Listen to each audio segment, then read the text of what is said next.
Is this the big stream? No, jackass, we're just saying it because we want Yeah. to. No, we're podcast. Dude, it's a podcast. It's podcast. Although- We need the feel of a podcast. Yeah, so podcast. The taste of a vibes, let's go. podcast. What's up, Traveler Nation? It's your host, Killer Keemstar. Okay, so He's stealing the joke I made about. in all seriousness, let's talk about what this podcast is. So, this is the Daicast. We are guys from Team Dai-Zaibatsu. I still like neither name. I don't care what you like, Ish. You're outvoted, Ish. Take it. I know. But so I guess I'll explain like what Team Daibatsu is and how we came to be, and then we'll do our introductions. So, I'm Cipher. I founded the Discord in air quotes.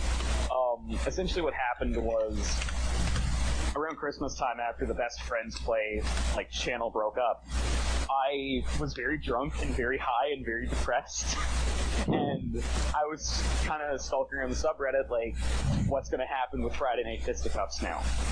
And everybody was, I actually sniped a suggestion from someone else. They're like, hey, we should play fighting games on Fridays. And I was like, fuck yeah, I'll make a Discord for it, let's go. And from there, we grew quite a lot. We actually don't post on their subreddit anymore, for certain reasons. But yeah, so that's kind of what we are. We just hang out, we play games, we podcast. We also did our review rewatch, which was We're still doing that, but that's going well. Alcohol, I mean, I dropped drugs, it, fuck that. depression, games. Long ago, the four I want dudes to cut wrote- myself up with crescent rose. Everything changed when Traveler Nation attacked. Okay, I don't know. their intro first. My name is Hyperion. I sell Ace Combat and Ace Combat accessories. I have many bad opinions and some that are even worse. Buy Ace Combat 7. Give Bandai Namco all your money so they can keep making my video Well, wait, games is forever. that supposed to be one of the bad opinions? No, that's the No, only that's a good one I have. phenomenal If you're going to listen to any opinion I ever have, listen to that. Just don't listen to anything I say about Persona. For the love of God, listen to nothing I say about Persona. Listen, Call me Ishmael. Hi, hello. The only goddamn advantage to having that name is I get to say that. Real quick, is It's okay when I say anti-Semitic and homophobic. is Keith's gameplay supposed to be Get ready part for of the Yes, it is. Footage is the audio, not so sure, but we can probably mix it or something. I Yeah. feel for a healthier lifestyle and people learning to kick the shit out of each other. Yeah, he's the muscle of the group. Yeah, everybody should know how to kick the shit out of each other. Ish is, by the way, Ish immune to blood damage. Yeah. Fucking cannot be stopped.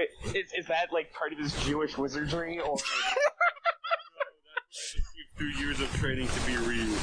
We're starting off. If we're gonna do the podcast, if we're also gonna do the podcast titles thing that they're doing for CSB and Friendcast, we're off to a great start with Jewish wizardry. I feel as if is your Virgil just every truck in existence? God damn, that's a long fight if that is the so? case. That's kind of an inside joke. So Ish survived getting hit by a truck. Honestly, all I've discovered is that I may or may not be a monster in human form. Ishmael just wants to live a quiet life. Name be? What would your monster name be? Yoshikaga Ishmael. He just wants to fight a quiet life. Oh, well done, sir. Oh Christ. Okay. Hello. I am Pinball Wizrobe. I have no style. I have no grace. Most of all, I have a funny face. Oh, it rhymed. That face occasionally mostly talks about Zelda. Occasionally does the fighting games with these guys. Right now, I don't have any projects going on. Trying to get into web dev No development. or web dev for those actually keeping track. Yeah. Web dev for those keeping track. Might start streaming that. Also, occasionally read once so far. Write my own shitty opinions on a little blog I call Pander to Me. Neat. So that's all there. Still a very strong name. Keeks, would you like to? Yeah, so my name's Keegan. I'm a very ill-informed sub-8 male in Canada, and I'm here looking for the good weed and the good pussy. Best guy ever! Oh Wow. no! Keegan, I have bad news and worse news for you. Would you like the bad news or the worst news? Doc, give me the worst news. I'm bisexual, so I'm down. Hey, I'm reasonably certain there is no pussy to be found here. Yeah, just absolutely none. A barren wasteland of pussy. The sausage is the best. And I am okay. The actual the actual definition of the sausage fest. Yep. Okay, so as I mentioned before, I'm Cipher. I work as a writer and editor on shitty visual novels, and sometimes good ones, but usually crappy ones. I'm also known in our circle as Sho Megami Tensei, because if you're not going to listen to Hype's opinions about Persona and SMT, please listen to mine. actually listen to his. They're the only ones. I have no opinion on SMT, but I got plenty on Persona. You know what? That's fair. That's fair. It seems we won't have any opinions on SMT because we are chiefly going to be talking about the Electronic Entertainment Expo. Oh lord, yeah. Oh fuck, I forgot that's why it's called E3. Which had no Persona. Are you kidding me? I forgot.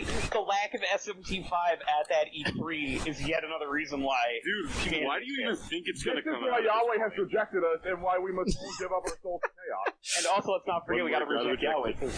Well, you know what? I'm gonna be completely level with you guys. Tristan, I can't blame. Punch out before you get a new SMT, and that is a fact. This might be the most flaccid E3 has ever been.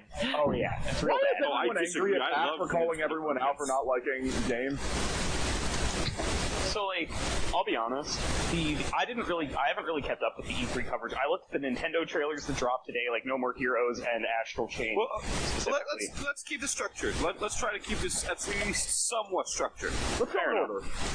Okay, go in order. Did anyone watch EA? I skipped No. EA. No, I well said, Hype. Command and Conquer. Unless they bring back Command and Conquer in a form that is not a mobile game. Okay. Bring it back in a way that doesn't make Gianna Bain say, "I'm glad my husband is dead, so he can't see me." Yeah, that was the saddest things I've ever seen. That was a GSP mount into just ground and pound. That is foot in mouth. I will say this. I actually have some stuff to say about EA because my relationship with EA is very interesting. Okay. This all basically comes down to Battlefield 5. Battlefield 5 is a game that does not deserve the hate it gets. Battlefield 5 is, for all intents and purposes, it's not the best Battlefield game or anything, but as a guy who has been a fan of that franchise, it was Battlefield, I'll give you guys an example. Battlefield 1942 was the first PC game I ever played. Oh wow, okay. And I've played actually every Battlefield game except for Bad Company 1. Battlefield 5 is fine. And all the people who were giving it the shit that it was because it wasn't the World War II game they wanted, I have a very hard time taking seriously. The kind of points that were coming up were very Gamers Rise Up-y. Well, I wasn't really paying attention to them other than, we have a disabled woman of color as our protagonist. It's like, who the fuck cares? It's a video game. It wasn't even the protagonist, it was just a character in the trailer. Oh, Jesus Christ. Okay. Because I played Battlefield 1, and I would hate to quote, God, who was it, that said that, I think it might have been Super Bunny Hop. He was discussing anti-war games. Yes, I love that video. That game is not... It's pretty disingenuous that it's like, let's have this cool anti-war campaign. And to be fair, that campaign's fucking amazing. But not show any alternative perspectives other than the West. Yes. Now, to their credit, they actually did a... Now, I'll say this. This is something that I find very impressive. They, Battlefield 5 gave a German campaign, The Last Tiger, which is one of the best stories I've seen in a long time for World War II. Okay. It literally follows the crew of the last Tiger in the German military defending one of the last cities in Germany, and how absolutely fucked everything was for them. They had, like... If I were to describe that whole, like, historical story, it's like... Have you ever wanted to see an ant attempt to kill a human? Yeah. Yeah, that's basically what that's what happened at the end of World War II. It's just like, well, let's just start punching up at this human. Let's see what happens. Let's see what happens. And watching that, because it was a very interesting dichotomy because they made it very clear. Even the commander of the tank, who was the only member who wasn't a Nazi, they made it clear he's still a bad person. But man, what's going on is fucked though. Okay. Yeah, they didn't attempt to overly humanize them, shall we say. It was just showing off how soul crushing it is to lose a war that can't believe they won.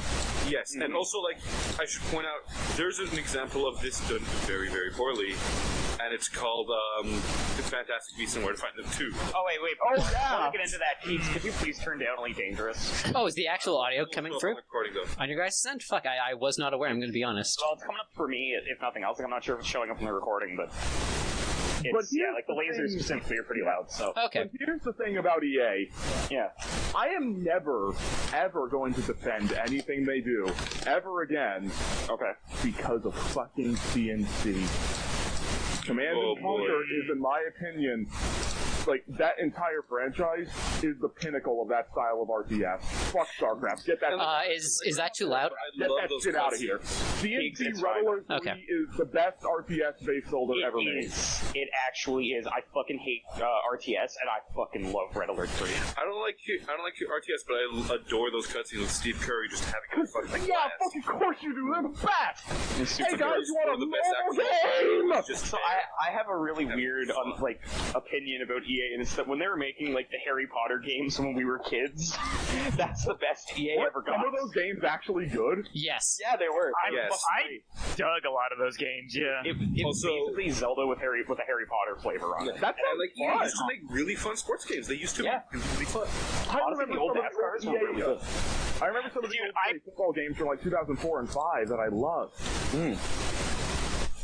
Some of the old UFC games are just good fighting games. Oh yeah, they're really good. So anyway, who else wants to talk about EA, or shall we move on to a company that we actually? I think we may want to. I think all we're gonna do Like, is was shit there on anything EA. at this EA conference that anyone gave any fucks about? Yeah. There was that Star Wars game with that. Which with we guys can that got- talk about. Yeah, which we can talk about with Xbox anyway. Yeah. I don't know. We can talk about Sims 4. Does anyone care about The Anyway, on Sims at this point? Well, no, I was just setting up a Abby joke. Brooklyn? Now, as I led with Xbox, with someone else, now, as I led with EA, and was basically the only person who talked about EA at all, would anyone else like to bring up anything in regards to Xbox or EA before we move on? Okay, so for Xbox, there's some cool announcements. I don't think a single one of them was exclusive. The biggest markout, that was actually the thing that really stood out the most to me. There was no explicit, here we go, Windows 10 exclusive. Yeah. Isn't it There was great? one new exclusive. Huh. Psychonauts 2 is exclusive now because they Yo, what? bought Double Fine. Ew. Bought Double Fine. Like, Tim, you were the chosen one. Why you gotta do me like that? I mean, like, that's the thing, like, when I said that this was a flaccid E3, it's like, what was my biggest But also markout? flaccid What was my biggest markout? It was Keanu stepping out saying, Yeah. I'm in Cyberpunk! Yeah. Okay, Like, I'm this gonna be is honest. something I told Ish earlier that you guys need to know. Yeah. So, I'm gonna be real with you guys. I had no idea that was Keanu Reeves. What? That's I bullshit. did It gets not. worse. No. That's You awful. guys want to know who I thought it was? Who? Who did you think? For a split second, I thought it was Jenny Trejo. Are you fucking kidding me? That'd be a The good last time one, I saw too, Jenny Trejo was though! Spy Kids 15 years ago, and Oh my god. Keanu looks like him. I think. Now, to be fair, Fucking. He doesn't at all, but like now to be fair, Hype, that'd be a good one too. That would be awesome. Danny Trejo would be an amazing pick for any video game. Wake the fuck up, samurai! No, could you imagine Danny Trejo in Red Dead 3? Ooh. Do you imagine Danny Trejo in Street Fighter? Yes. Yo, he basically is a Street Just put Fighter. Machete in MK. But fuck yeah. What I really want is I want No, Machete fuck that. in Just put Danny Persona. Trejo. No, hear me out. I want Machete in Persona so that when you bring up the chat, it just says you text him and he's just like Machete, don't text.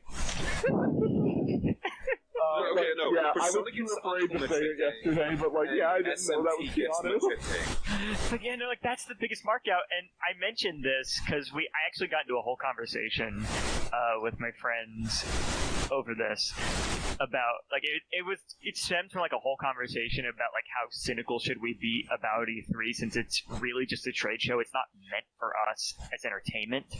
Yeah. But it somehow led into a whole thing like where I mentioned, like honestly, I enjoy marking out over shit that has absolutely no effect on me. Yes. I'm probably not going to like unless we do it for this channel.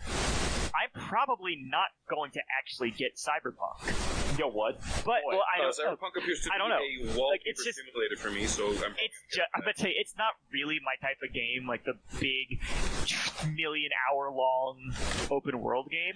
But the fact that it exists and it has Keanu in it is enough for me to just be like, "Fuck yeah, that's rad." That's fair. So Keegan described this to me yesterday because so he and I were walking to the grocery, and I didn't. I didn't know that this had happened because I've been keeping myself in the dark for E3, and so he told me, and I was like, please tell me that when he said, it looks beautiful, someone screamed, "You're beautiful, Keanu," and it's like, yep. And then Yep, exactly that. It's like, it is He called that breathtaking. person breathtaking. You're breathtaking! And then they're giving that guy a free copy of Cyberpunk Collection Edition. Now, I'll say this And now that about... guy's turning it around saying, hey, how about you guys give a Go-Karts to charity? And what Go-Kart is it's a mobile station to hold a video game, TV, and console on it. Oh, that's awesome. Oh, that's great. Now, When I first read that tweet, I didn't know that. So I thought they said, give go-karts to children's hospitals. I was like, that's rad. That's the title of the podcast. That's that podcast title, so right, that's just that. So I'm conflicted about that response from him, because on the one hand, it's like, yeah, it'd be nice of them to give one to a children's hospital. On the other hand, like, that's now putting some onus on them to kind of put some funds into something they had no intention of doing. And if CD Projekt, Shit. that's fair, but it's like they originally realistically hadn't planned to spend anything on this guy. Just give them a free version of their product. I still think they could do both. Like, it's all good PR from here. Well, the difference is that this is one $60 loss that is going to be paying dividends because holy shit, CD Projekt Red did a nice thing. Versus the potential, I'm gonna be real with you guys. I don't know exactly how many gamers give an overt shit about the children's hospitals. Given how much Child's Play makes every fucking year, Well, like, not just that, but also how much Games Done Quick makes. Like, I think that's a little unfair. Wait, Games Done Quick affiliated with Child's Play? Well, I don't think it's Child's Play, but it is like charities like Okay. one specifically. Yeah, the one specific. Like, I know for a fact it does. Doctors Without Borders every other year. Oh, fun fact.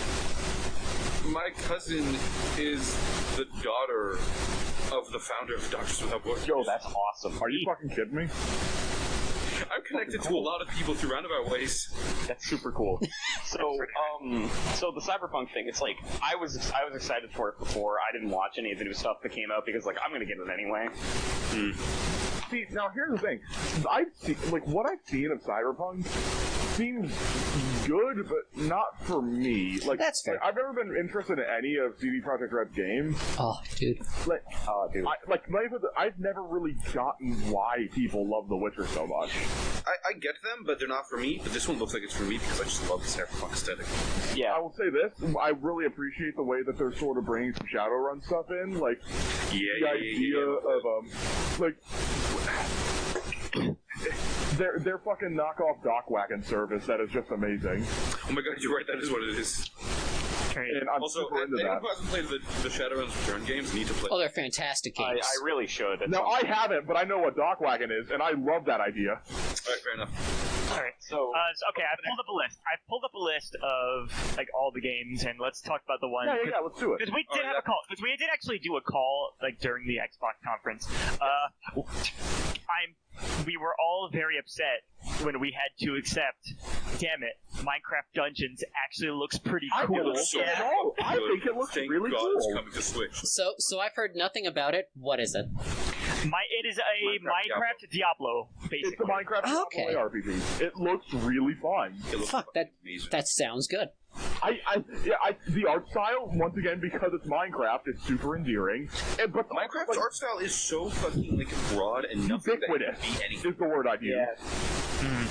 And like the actual gameplay of it, like we only saw little snippets here and there, but it looked fun.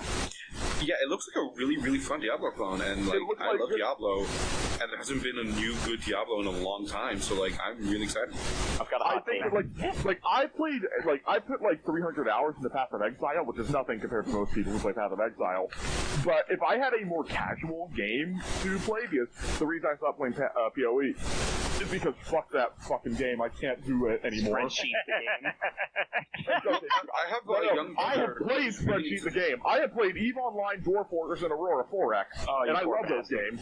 I have a young brother who's really, really into Minecraft, and like this could be a nice little bonding experience for us because I like Diablo, he likes Minecraft, and Switch controllers. So I had a hot take, and it's that I don't give two shits about Diablo. I don't think I ever will. I've never cared about Diablo, but I did really like Path of Exile. That's fair. Also, wait, I say heathen. Does that make me the heathen for liking a game called The Devil? Yes, technically. Yeah. Does that make Christians who play Doom like sinners or something? I don't know. No. Hyper makes them school shooters. Who you ask? They are saints walking, dude. Think about what they're doing. Yeah. Well, no, think about it. It's like, it's not, I know, it's like, it's really worshiping nothing, but like, what was that gag? It was just like the lady who goes into the GameStop and says, I don't like this game, it's teaching my children to be devil worshipping. And it's just like, you kill demons with chainsaws, ma'am. It's not really worshiping anything other than the chainsaws. I'm sorry, do you guys not worship God with a chainsaw? What the fuck are you doing? I worship. The thing is, Keegan. Well, according to Judaism, God is in literally everything, so yes, I actually do. Alright, marking that one down. Okay, I was gonna say, as a proud Satanist, which I'm actually not, if you use the chainsaw to sacrifice a virgin goat, the Dark Lord is most pleased. He's like, ooh, smoothie. It's like, oh, fuck yeah. Not only was it a goat, it was a virgin goat. Good on you. And it was a smoothie. And it's a smoothie. Satan loves smoothies, dude. He Now, Fucking loves Jamba Juice. as the man who has decided to pigeonhole himself into being the resident chaos bag of this group, can I just say that I think that Lucifer would love it if you were the strongest with a chainsaw. Oh, fuck yeah. As, I guess, the order boy, because I'm actually religious, God approves of killing demons with chainsaws. Can I quote you on that? Thumbs up. Can I quote you on that? Anyway, shall we move on to the next thing? Let's see what we got. Okay, I've got the list here. I guess we can say, God, I hope Liam isn't gonna chase Pat down for that money. Liam is going to shake him down. Wait, Hey, what? you can't escape me! I'll can't take escape from you to crossing the ends of the earth! Phantasy Star Online 2 got an for the West. Yo! Awesome! I've never actually played any Phantasy Star Online games, and this looks really good, so Okay. it looks like Monster Hunter, but an MMO. I played the first one back in the day, and I really enjoyed it. Like the first one? Like the PS2 re-release of The the first one. Dreamcast one, yeah. After this, I need to go listen to Castle Super Beast and All right. see if Pat does in fact go. Well, you can check both their streams. Yeah, but anyway, so Yeah. so PSO2 is something that whenever, as of a few years ago, I had a bunch of friends who were playing it, and now it's like, oh, I get to actually see what all the fuss was about back in the day. So how does Phantasy Star Online play compared to other MMOs? Is it like Yeah, and I don't think the Switch port is going to come less forward because the Switch port was a cloud port. It's more like an ARPG. I'm in. Also, yeah, so what I was saying about the Switch port is that's not going to be westward, for sure. That, and I'll say another thing about Phantasy Star. I need to know why the actual Yamato was shooting at Max. Okay, that I don't have Because any. it's cool, dude. Yes, but as a man, I need to know. What do you mean, as a man? It's fucking radical. Yes, but As a man, I need to know. Yamato there. Because Space Battleship It's Yamato awesome. 2199 is their favorite series, I don't know. It's a good damn series. I love it. Because it's cool, except that. Yeah, just let it happen. Just let the Yamato Just let it happen. Guys, Just I'm not be saying it's like it's a bad thing. I'm playing this game so I can find out why. You know, that's fair. And I'm saying you're not going to get a reason. You probably won't, but who knows? Hold out hope, right? I'm a man of history. I see this as just part of my duty to, find new shit, Yeah, I get Yeah. you. Alright, what next? I'm just kind of jumping around the list, like what I think we want to talk about. Sorry, which one did you bring up? Psychonauts 2 looks great. Actually, Psychonauts 2 looks good. Psychonauts 2 looks good. Still not buying an X phone. Still not buying an Might Xbox. buy for that and a I've never ever cared about platformers of any kind, so It's gonna come to PC eventually. My Yeah. PC can't run that shit. Yeah, but it will probably be able to Man, can we get an F for ish in the chat? Yeah, F to pay respects at our DM. Big But, that looks alright. Okay. So kind of had some vague interest in Forza Horizon that was quickly dashed when I saw it was one of those Windows 10 exclusives. Oh dear. But here's something funny I had walked out when they showed the expansion that they're doing for Forza, and then it's like, and the first thing that happened was that I sat back down, and I was sitting there, and I just like kind of glanced at what was going on the screen, and I was about to start talking about, oh yeah, Forza, that looks neat. I really like the weather effects. It looks like really realistic. And then I saw that the cars and the people driving in this expansion were Lego men. That's awesome. Fucking fool. They're doing Lego. the Lego Speed Champions expansion. Forget living in I your will say little this, house. Forza Drive your Horizon goddamn 3? Lego Forza Forza. Horizon 3 was Hot Wheels. This is the only other place they could have gone. Yeah. And here's the funny, and the cherry on top. My friend Kai takes the piss out of every single Xbox conference because whether it be Forza, whether it be any other racing game, there's pretty much always a car on stage. I don't think she noticed this time that it was a Lego car. It's made of Legos. It was Just a straight up giant, built out of Legos. McLaren made out of Legos. Fuck, that's great. Yeah, it was amazing. And, like, dude, that expansion for Forza looks awesome. It looks pretty good. The only reason I didn't buy I was gonna buy Horizon 4. The only reason I didn't is because they lost their license for Toyota, so I can't reenact Initial D anymore. That's a problem. Deja vu! Deja vu. I have been it before. It's not even the best song. It's just the one people know. Yeah. No. Let's put a pin in E3 for a second. Ish, what do you think is the best Eurobeat song? So, okay, wait. And why is it Remember Me? I don't listen to Eurobeat. I just listen to initial Oh, soundtrack. you absolute scrub lord.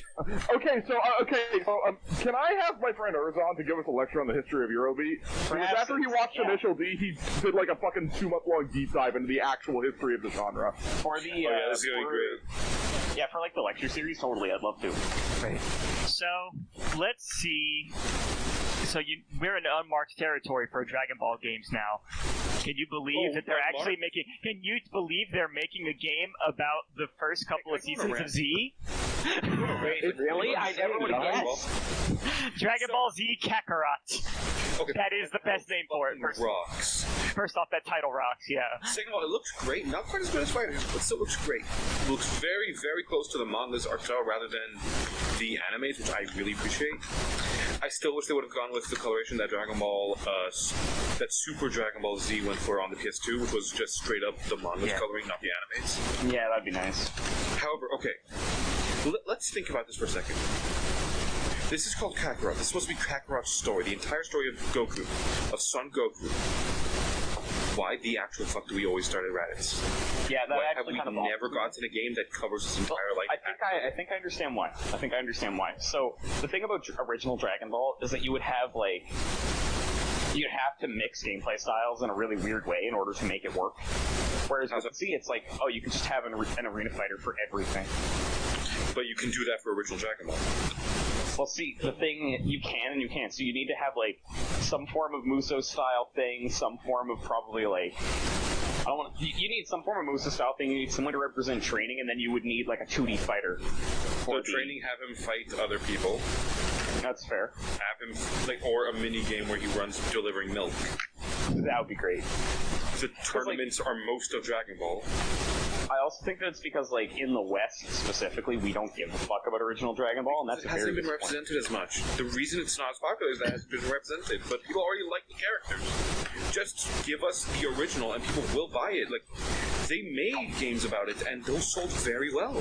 Yeah, I played the Game Boy one, and it's really good. The Game Boy beat 'em up is amazing. Dragon Ball Origins and Origins 2 on the DS are awesome. Haven't played them. They're really, really good. There's one on Wii, too. There is one on... The one on Wii, I think, is just a port of 2. Oh, okay. But, there's a bunch of shit that people just don't know. People don't know about the Android setup in Dragon Ball. Yeah, and that's really disappointing. The fact that there are 18 is a big deal because, there were 10 failed ones between her and Ader. It's really annoying that the fucking Dragon Ball original in my mind at least, is the better half, and it gets nothing. So, I actually agree with that, but I also think that, like, if we do end up getting an original Dragon Ball game at some point, I want Arale to be a super boss. Yeah. Well, Arale is a super boss in Dragon Ball. Yo, that's great. Like, she shows up and she beats karate the chops the dragons world that in half. She just beats General Blue in like one hit. That's fucking awesome. It's been a while since I've read Vegeta it. in Super. You fucking kidding me? I haven't seen Super, so... She shows up. Vegeta fights her, and then she whoops his ass. He says, "Why are you so much stronger than me? I'm a gag character. That's unfair." And with Vegeta is like, fuck, of course! Of course. So, Of course, another protagonist. So we, Goddamn. the only other thing I wanted to say real quick, I don't remember how we did this, but something I wanted to bring up from when we were discussing it. Somehow GT came up, and I made the joke of just like, what if this was just that whole story of Z, the whole opening of Z, and Goku's story with Vegeta, but it's just Vegeta with his GT mustache. Yes. Yeah. So No I explanation. that I think the credits song for this game should be GT open. as a man who knows absolutely nothing about Dragon Ball and thinks that it is the McDonald's of anime, why should I care about Dragon Ball? Because it's... Because A should go fuck yourself. Okay, let me explain. Jump. Keegan. So, Dragon Ball is the origin of many of the tropes that we see in a lot of anime, including ones that you and I like. And also, like, the art is generally, it's pretty revolutionary for its time. And it's also it still holds up like very well. It's amazing. And it holds up extremely well. Like, it pioneered a lot of the tropes that we see in these shows, like, down to character archetypes, power-ups, all that kind of shit. For better and for worse. Power types too. Yeah. Oh, power types, yeah, as well. Yeah. And like yes, I will say it's annoying that Shonen has not moved past Dragon Ball's shadow. Like, Dragon Ball is the terra firma of anything that you say, oh, well, this is held up by the pillars of blank and blank, but the terra firma will always be Dragon Ball. Okay. Yeah. So it's just that integral to the anime world. Yes. And also, like, it helps that it genuinely does hold up against a lot of those theories. Yeah. Like... I struggle to think of a shonen that you and I have watched other than JoJo that is better than Dragon Ball. Okay. I don't know what you've watched, so I can't tell, but there are definitely better ones. But there are. Still holds up. There are. Speaking of integral, And when you say Dragon Ball, you guys are specifically talking about original Dragon Ball here, right? Original Dragon Ball and Z. Yeah. Yeah, I agreed with original. I agreed less with parts of Z. So speaking of things that are integral to something's history, nothing is quite as integral to a beloved series like the Lego games as Lego Star Wars. Yeah! Guys, Lego Star Wars. To me in the trailer, we don't hear a single word. All we hear are grunts. This good. They might be going back, and that seems really good. Gotta clap for that. Gotta clap for that. So this is coming out in 2020, and it's going to be all 9 movies. Yes. In the sky. I'm not a big fan of like the name the Skywalker Saga, but I get it. Here's the thing. I like the fact that it's called the Skywalker Saga. I'm frustrated about the fact that it reminded me that the 9th movie is called The Rise of Skywalker and is throwing out and is just a second the new trilogy has basically been soft rebooting itself after every movie, and it's frustrating. And this is a whole other argument. Sorry, I just want to get this out there. We could do a Star Wars podcast at some point. As the biggest Star Wars fanboy here, I will say that Judge Abrams should not be near Star Wars after Force Awakens. No, see, I'm going to counter that. Well, I'm saying Abrams didn't make Force Awakens. I dug a lot of what JJ did with it, and I also dug a lot of what Rian Johnson was trying to do. I think the problem is they don't mesh. Exactly. You have to pick one and stick with it. Is the issue. And the issue problem with how Disney treated it. Yeah. I think it's probably more down. Lucas went is he directed the first, and they just assumed he was hands off the other two. But what helps with Star Wars being cohesive is they're all accomplished sci-fi directors, and they were all very connected with what George Lucas wanted, and he was still in charge. Yeah, he still had the final say on everything. My main issue with like this new one is that it's just gonna completely tread over everything that the last one did, and it's gonna be a clusterfuck as a result. Because they have to wrap this story up somehow, and it's very much going to be like, oh, they're probably gonna be like, oh, Ray, your parents aren't actually nobodies, they're whomever. And it's like, no, I hate that. It's Luke. It was let me explain. There's two problems with that. There's two problems with that. The first is that if they say that they're nobodies and confirm that, then it becomes, oh, she's even more of a Mary Sue because, like, she has immense force powers for no reason, with no proper heritage. Then if they confirm that her parents are someone important, it becomes even worse because now she has a legacy. I disagree with the first point because I simply think that the fact that the Force can be used by anybody is what makes it inherently interesting. Yes, but I think that her idea that the Force is bullshit. I'm with hype on that, and I can get into the. I'm sorry, not hype. I'm all mixed up now. My name is Ish. You're Radish. You're the Radish man. I'm Ish. Yeah, sorry, I meant Radish. I'm with Radish. I'm with Radish on that, and Hashtag I'm with Radish. And again, it's a whole other discussion, and I'll gladly expand on this in Carver's podcast. I think ultimately I think people over exaggerate her acumen with the Force on the whole. Yeah, what did she do with the Force that's so impressive? Literally left a landslide of rocks. Keep in mind, right, that just for context, what's used to prove that Yoda is basically a master in the Force is that he lifts a TIE fighter. That's supposed to be like the impressive. A fucking spaceship out of a swamp. No, I also go for this. This is what Yoda also fucking drills us in. Size matters not. I also wanted to point out though that it takes Luke considerable effort to move a lightsaber out of a snowbank. Because he was under massive duress and had not been properly trained. For the not properly trained part, yes, but like at the same time, we also see that Rey immediately understands how to use a lightsaber the second she picks one up, and like that's kind of shitty. Well, because Rey already had a fight. Okay. Let me ask you this then, right? But so does Finn. Actually, yeah. So does Finn, and Finn was a janitor. Well, No, but Finn's also fighting another fucking jobber. That might be my favorite fucking joke in Force Awakens. Traitor! Well, no. When Han finds out, when Han asks him like, "What was your job on the whatever Death Star base on the Starkiller base, maintenance?" And you just see Han's fucking face. Yeah. What the fuck did I? That is the most. What the hell have I gotten myself? Yeah. Well, and the part that absolutely kills me is when Finn just goes, "It's okay, we'll use the Force." That's not how the Force works. So speaking about that's not how the Force works, so people just assume. Oh, really? You're cold? Okay, seriously, Ish, what? People just assumed based on normal everyday logic that, oh, it takes more effort to lift something bigger with the Force, but Yoda literally.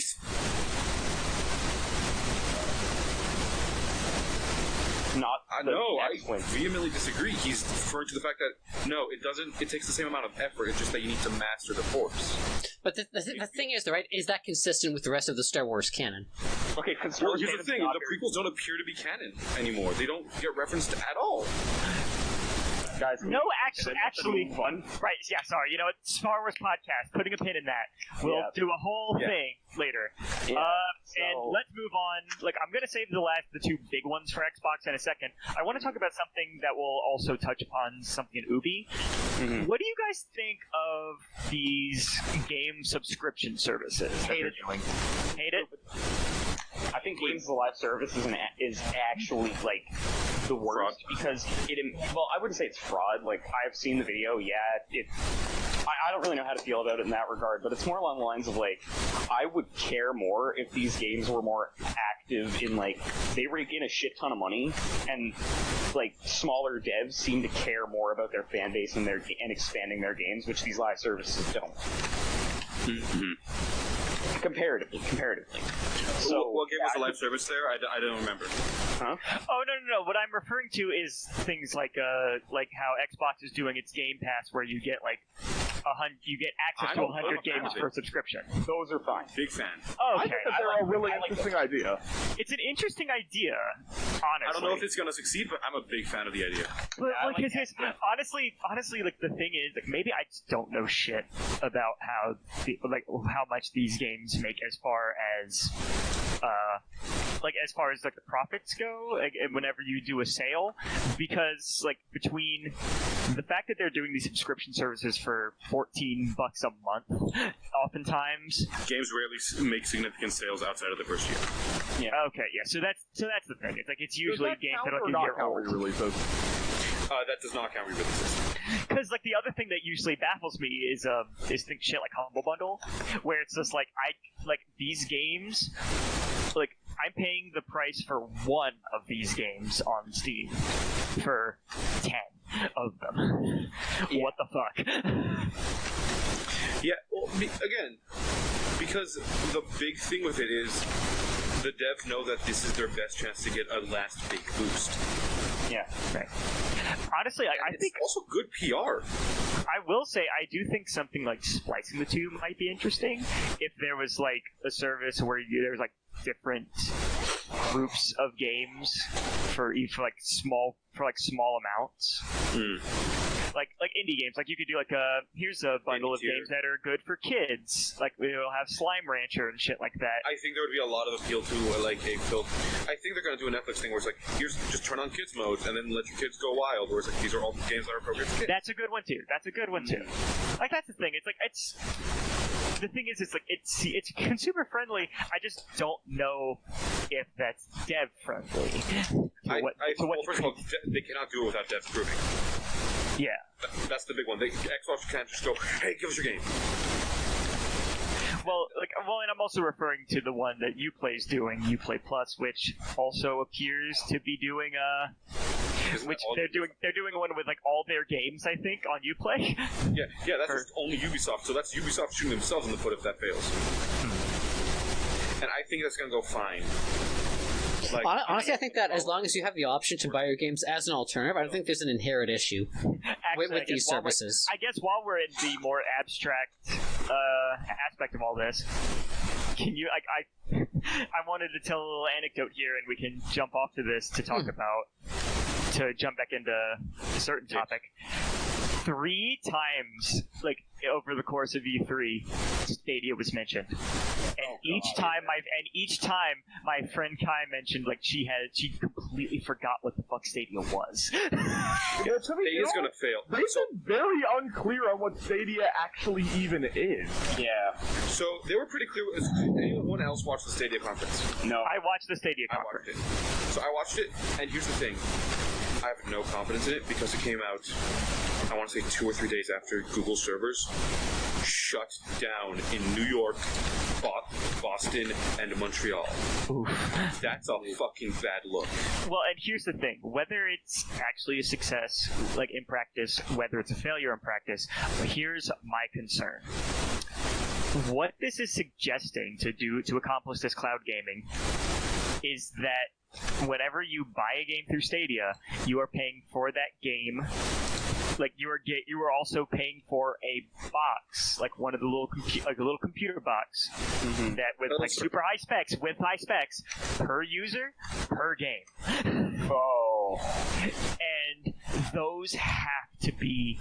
So that's not what I thought. I'm concerned what that's going to do to dev costs, considering how much there's already microtransaction bullshit.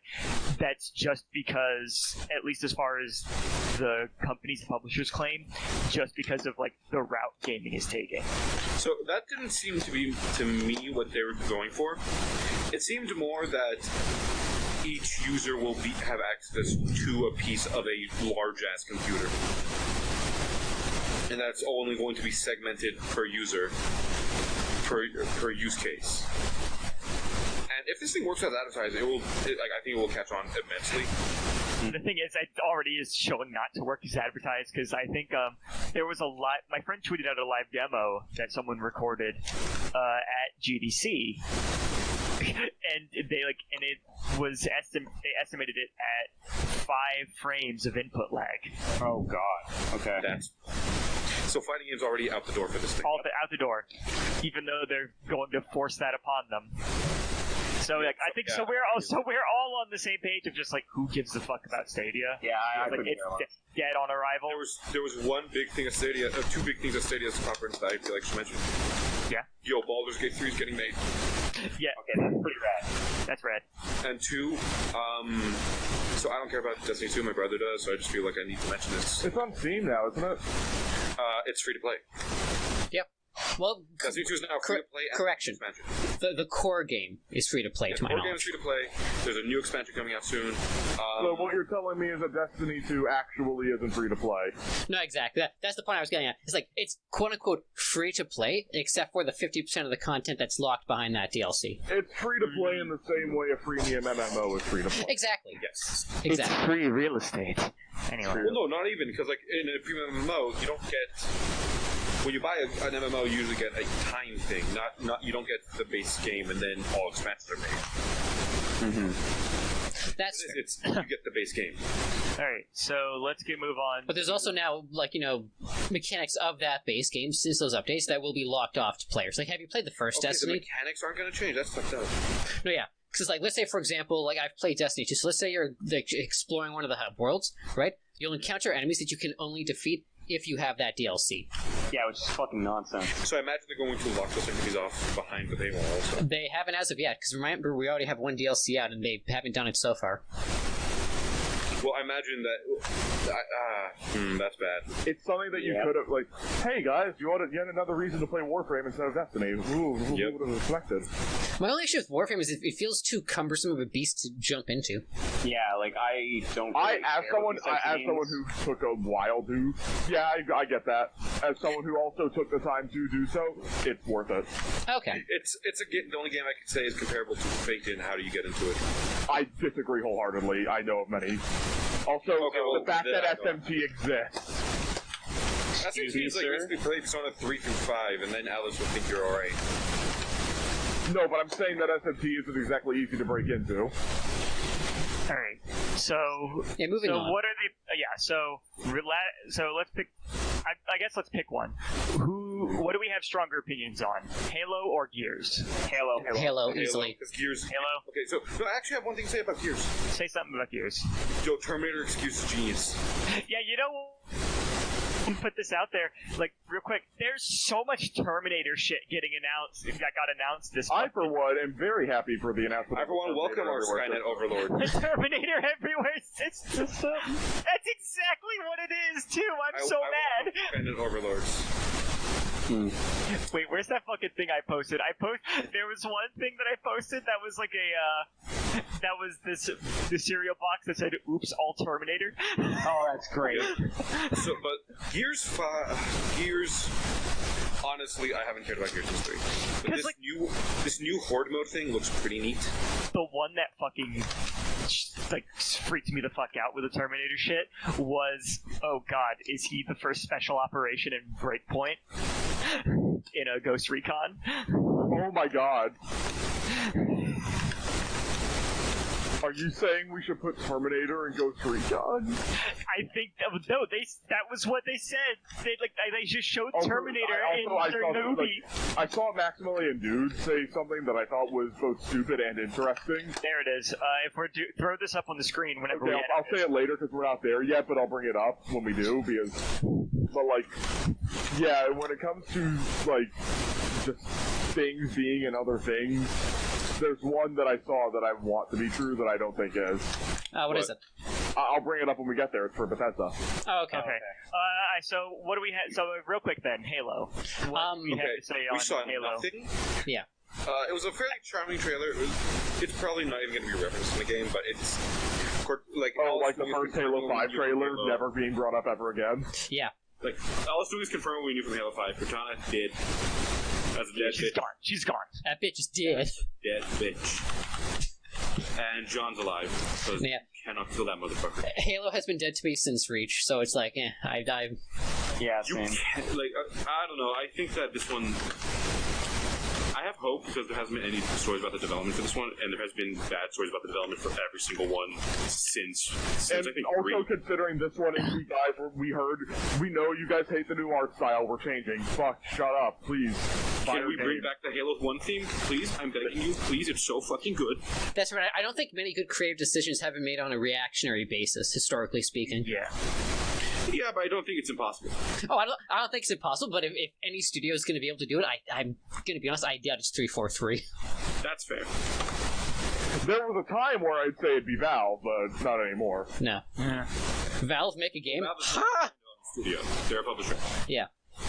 And honestly, it's like, if anybody wants to get into the market of doing streaming games to you as a service, Valve is perfectly poised to just kind of be the Netflix of that market. Valve is approaching a situation where they might get to have a monopoly at that point. And I completely understand that, honestly. The thing that I hate about the Epic launch for being shit is that it could have been good competition in the marketplace, but it wasn't. I don't see a problem with exclusives. I do see a problem with the store itself being crap. Yeah. I bought like a game on it, exclusives couldn't are just download it. exclusives are just how you establish a market. It's like it's no different than consoles, whatever. And you're on a PC, so you're using two stores. Who the fuck cares? Yeah, who cares? Oh, I have to click this other EXE. Oh, no. Like the issue is the store is crap. Why can't I buy Half-Life on the GOG? That's an exclusive, dumbass. Yeah, exactly. It's we already have exclusives. It's nothing new. And the Epic Store was poised because everyone in the fucking world has an Epic Games account. Why? Fortnite. Yep. I don't. Because fuck the port. Fuck Fortnite. I've gone ahead, by the way, and posted the list I was reading off. Okay. So if anyone wanted to go through, and find anything else they wanted to talk about, All right, let me take. All right, after the Xbox. Oh wait, they also talked about briefly the Xbox, shall we say, Scarlet. Yeah. yes, Project Scarlet, the new box. Man, can we start? Xbox has zero naming conventions. No. However, I will say, yo, if this new Xbox aesthetic is black and red instead of black and green like every other one, That'd be I'm pretty rad. super down for the change. See, I want them to have anything that's not black. Gamer moment. Now, why are you guys dunking on their naming convention? Are you denying the brilliance that is the X-Bone Sad? Guys, I just wanted to point out, because Battletoads is on this list, we can now all do the 4chan thing of calling our local GameStops and asking for Battletoads. So, yes, by the way, why did you not mention Battletoads? Battletoads looks great. It does look great. I just wasn't sure if there's any strong opinions on Battletoads. Yeah, I do not care about Battletoads. Battletoads was long before my time. I like beat 'em ups, and that's Ever in my time? Battletoads is a beat 'em up. I like beat 'em ups. It's not a good one, but this new one looks good. Okay. Also, we didn't talk about Elden Ring, which is described as developed by FromSoft and Namco. Elden Ring is a fantasy action RPG adventure set in a world created by Hidetaka Miyazaki, Do we know anything about it? the Dark Souls guy, And George R. R. Martin.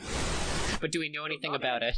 I don't care. That one sounds great. It doesn't tell me, if only because I've never read any of his them. fucking name. He's stealing the universe as well. Yeah, because like the thing I saw was everyone could say nothing but, wow, this is pretty Tolkien. Yep. Like, not content with literally taking a guy's name. Yeah, no. Okay, but the thing is, I honestly don't care as long as it's good. Yeah, it's like, if he literally digs up the guy's fucking body, summons rights on him to take stories, I don't care, as long as it's good. Yeah. I support necromancy in the Just industry. blitzing through the list on my thing, we still don't know much about Outer Worlds. 12 minutes. Wasteland 3 looks fucking awesome. I love it. Wasteland 3 got announced! Wait, Yeah. you're not there? Yeah, Wasteland 3 got announced. It looks amazing. Yeah! God. Age of Empires, I have nothing to say. I have things to say. Woo-loo-loo-loo. Okay, Anyway. that's your one thing? Woo-loo-loo-loo. May we move on from Xbox? No, I wait, think- there's a couple games that we skipped over because Wiz doesn't have taste apparently. But this looks awesome. Which looks like the game. Okay, I'm just gonna post the lists first now. So this is where I'm going off for Bethesda once we get there. Bleeding Edge is Ninja Theory's take on Anarchy Reigns. Okay, yeah, It's that one. good. That one I'm excited for. Fuck was Crossfire X? Crossfire X. That's a cool. name. Crossfire! You get caught in the Crossfire, but it looks not great. Dying Light 2. I didn't like Dying Light 1. Who else? Why didn't you like Dying Light 1? I consider buying it. I've never. I heard that it improves over time. So Something about kicks. Here's the thing, like, I'm sick of fucking zombie games, but you know what? The amount of parkour you can use to get zombies is pretty good. Hey, Phil, want to play a zombie game? Ori and the Will of the Wisps. A game that you have taken large amounts. No, the game looks pretty good. The game looks good. I didn't much care for Ori 1. It was pretty good, but just not my thing. And this one looks I still think it's going to be overrated as shit, much like Ori 1, and I have Hollow Knight, so I don't much need it. RPG Time: The Legend of Right, aka... Oh, that one looks cool. That one looks really cool. Instead of working when I was a kid. Yeah, that sounds great. It's super cute. I actually really want it. Yeah, that one's tough to describe, Cipher. You'll want to look that one up. RPG Time, Legend of Right. I already did. Does anyone have opinions on Jedi Fallen Order before? I'm not going to look at it. I don't care. I'm going to be honest. I love Star Wars. I am not going to buy any more Star Wars games for a while. It looks like a spiritual successor of the Jedi Academy game. But I am not happy with what I saw. No. It looked too static, which sounds odd saying it as it's a modern game in that vein of Jedi Knight, Jedi Academy style of game. But it seemed far too like an Uncharted game. While I appreciate wall running was there, I also get the feeling that wall running is only there because of Respawn. Yeah. I feel like this is going to be Respawn's take on an Uncharted game with a Star Wars skin just haphazardly painted over. Yeah, it looks very, very generic Uncharted. Now, I love me some generic Uncharted, but this is Star Wars. That's not what I want from Star Wars. Yeah, just make another movie. Honestly, make a movie with quick time events. Human protagonist of Star Wars. We can have fucking. And we're stuck with so boring humans. I'm honestly I'm not, just because I think that it's much more interesting to play a human character and see these societies through the eyes of an outsider, because that's what we are as players. So it's but they aren't outsiders, the characters. The characters are like, whoa, is that a Cthulhu man? Oh my god! No, you just think, oh yeah, it's Cthulhu man. I see them every day. I mean, that's fair, but also we don't... I'm thinking more along the lines of, KOTOR, for example, where when you go to Manon, where all of the actual Cthulhu people are, it's like, oh, okay, so I literally can't do anything on this planet because their laws are super fucking strict. That's shitty. But, I know how to manipulate their legal system now because I've walked in on a couple of trials, so it's like, okay, now I know how to do that. And I think that's really interesting, and you wouldn't quite get that in the same way if you were playing a character of that race and starting off in that world. Now, to be fair though, what I would say is I would actually like to see a Dragon Age Origins style Star Wars game where you start off doing a mini thing with each of the races that you can possibly play as. Yeah, I rather choice or just... I'm just kind of tired of it's always the humans in sci-fi games. That's fair. I'm honestly more of a human-centric person whenever it comes to I don't like fantasy elements that much, weirdly enough, which is why whenever I design a setting, it's usually human-centric to the point where it's okay, even if it's not grounded in most regards, it's grounded in these ones where it's a human-centric setting. And I find that boring, because I feel like it's just kneecapping your setting when... Okay, I'm fine with human-only settings, but if you've established, hey, we got a ton more race, why we gotta be stuck with humans? That's fair. It's fine with yours because yours tend to either not have them or not have very few of them. But when we've seen all these other ones, why is it still just humans? Yeah, it's like if you tried to make Lord of the Rings, but only have the perspectives of the humans in Lord of the Rings. Yeah, and that's actually what beats the purpose. That's what bothers me for all Lord of the Rings games. It's a human. Okay, that is shitty. Of the Lord of the Rings, the hobbits. Because the thing about Lord of the Rings is we know what these other societies are like, and it would be more interesting to get to experience them in an interactive way. And with Star Wars, it's kind of we do from the EU, but we don't really know what Disney's version of that's like. Yeah, that's fair. Spiritfarer looks very cozy. Spiritfarer looks good. Spiritfarer looks kind of cozy, yeah. State of Decay 2. Who played State of Decay? I didn't. I did play State of Decay 1 and liked it until I realized it was bad. Go on. Tales of Arise. Another I care. game that's probably gonna suck. It's probably gonna suck, but okay, can I bitch and moan about Tales for a moment? Please. Okay. So, I didn't play Berseria because why would I? I've heard good things about it. I've heard good things about it, but at the same time, I've also heard like, oh, it's too edgy. And I've played Zestiria, and the thing that bothers me is the Tales of is an RPG series that its big game is. I use this term quite lightly, but it's like it's famous for taking like typical JRPG tropes and deconstructing them quite heavily.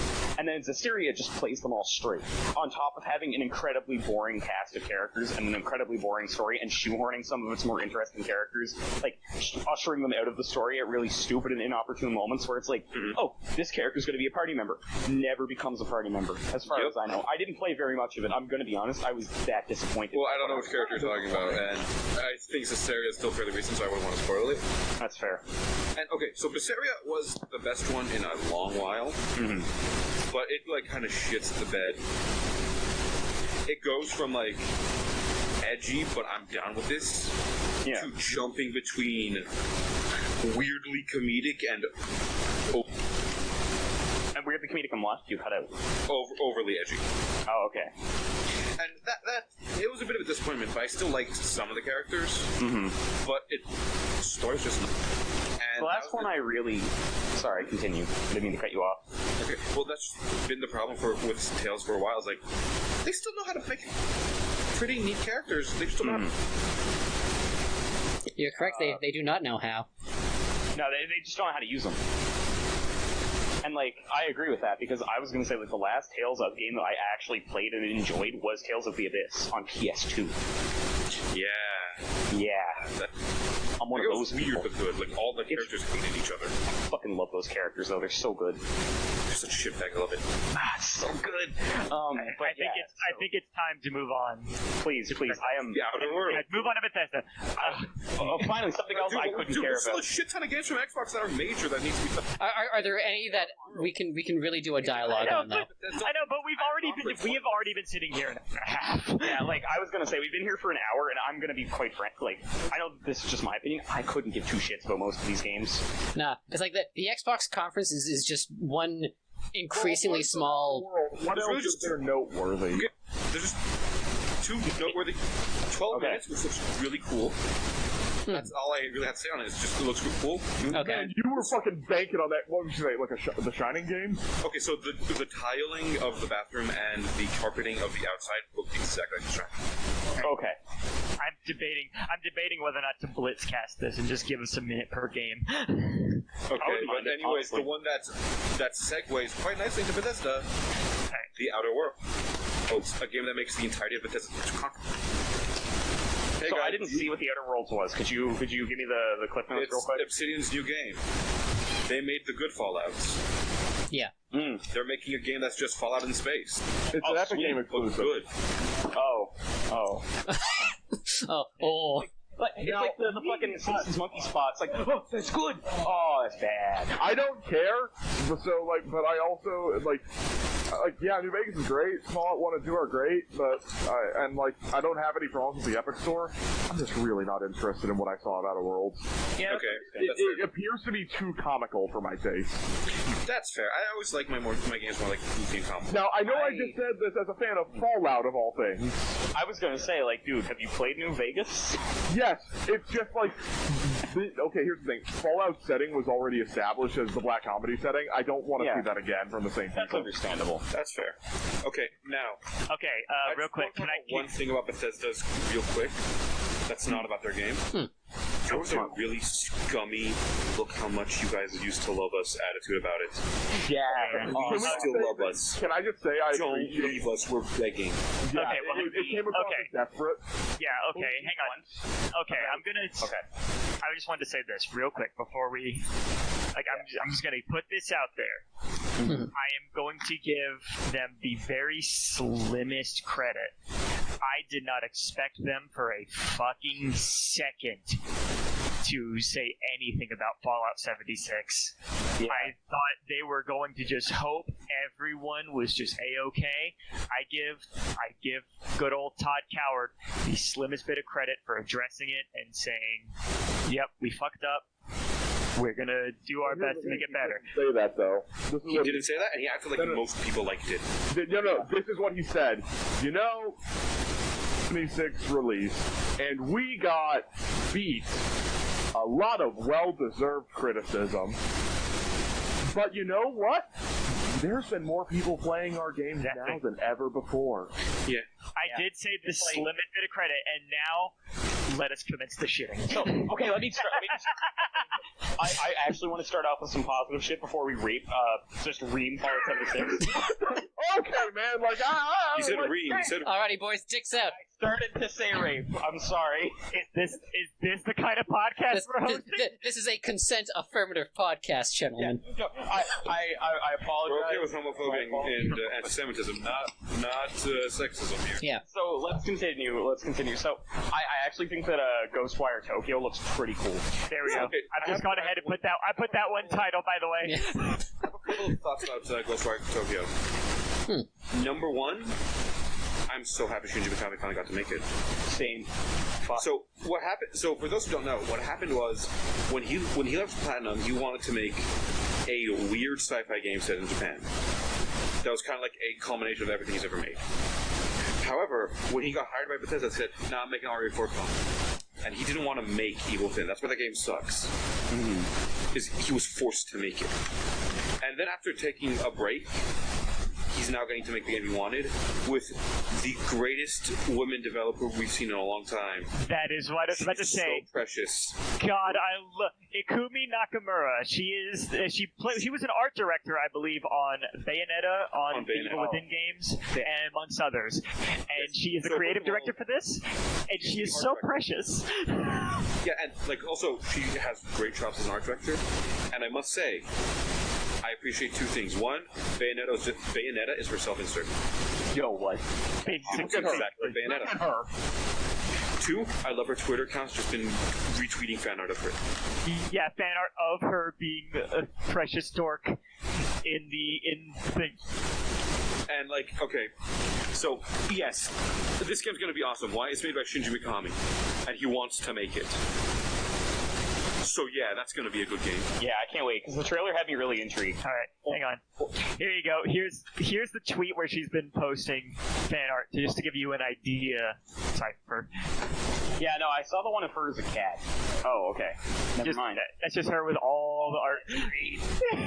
There's more on her Twitter account if you want. Perhaps we should move on. So, I also think that Wolfenstein Youngblood is at least interesting. Like, it's a series that I enjoy. And Doom Eternal is Doom Eternal. Doom Eternal is Doom Eternal. Doom There- Eternal looks that goes- really arcadey, and I like that. All right. Yeah, look, I'll say this about Youngblood. Man, that chat was depressing. Yep. Look at all this commie propaganda. Oh, Yeah. God forbid should we admit the Nazis not the best people. No. But I'm sorry, are you guys implying that the Nazis did some questionable things? For gamers. Now I will say one thing. I'll say one thing that bums me out about this game. I'll say that one thing that bums me out about this game. This game takes place a good 20 years later. They're still fighting the Nazis. Yeah, that was like, just give up, motherfucker. EJ doesn't get to do it. Okay, yeah, And that bumps me out. that's good. It's fucking bleak.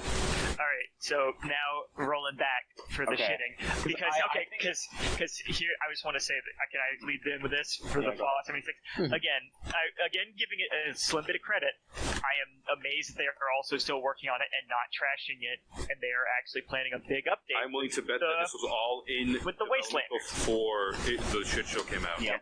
But yeah, the Wastelanders thing, I give them credit. I give them a little bit of credit, even though those are things that should have been in the game in the first place. All of it was Where like here's- rolling back everything people like. All of it was just rolling back things that were in the game that were selling points.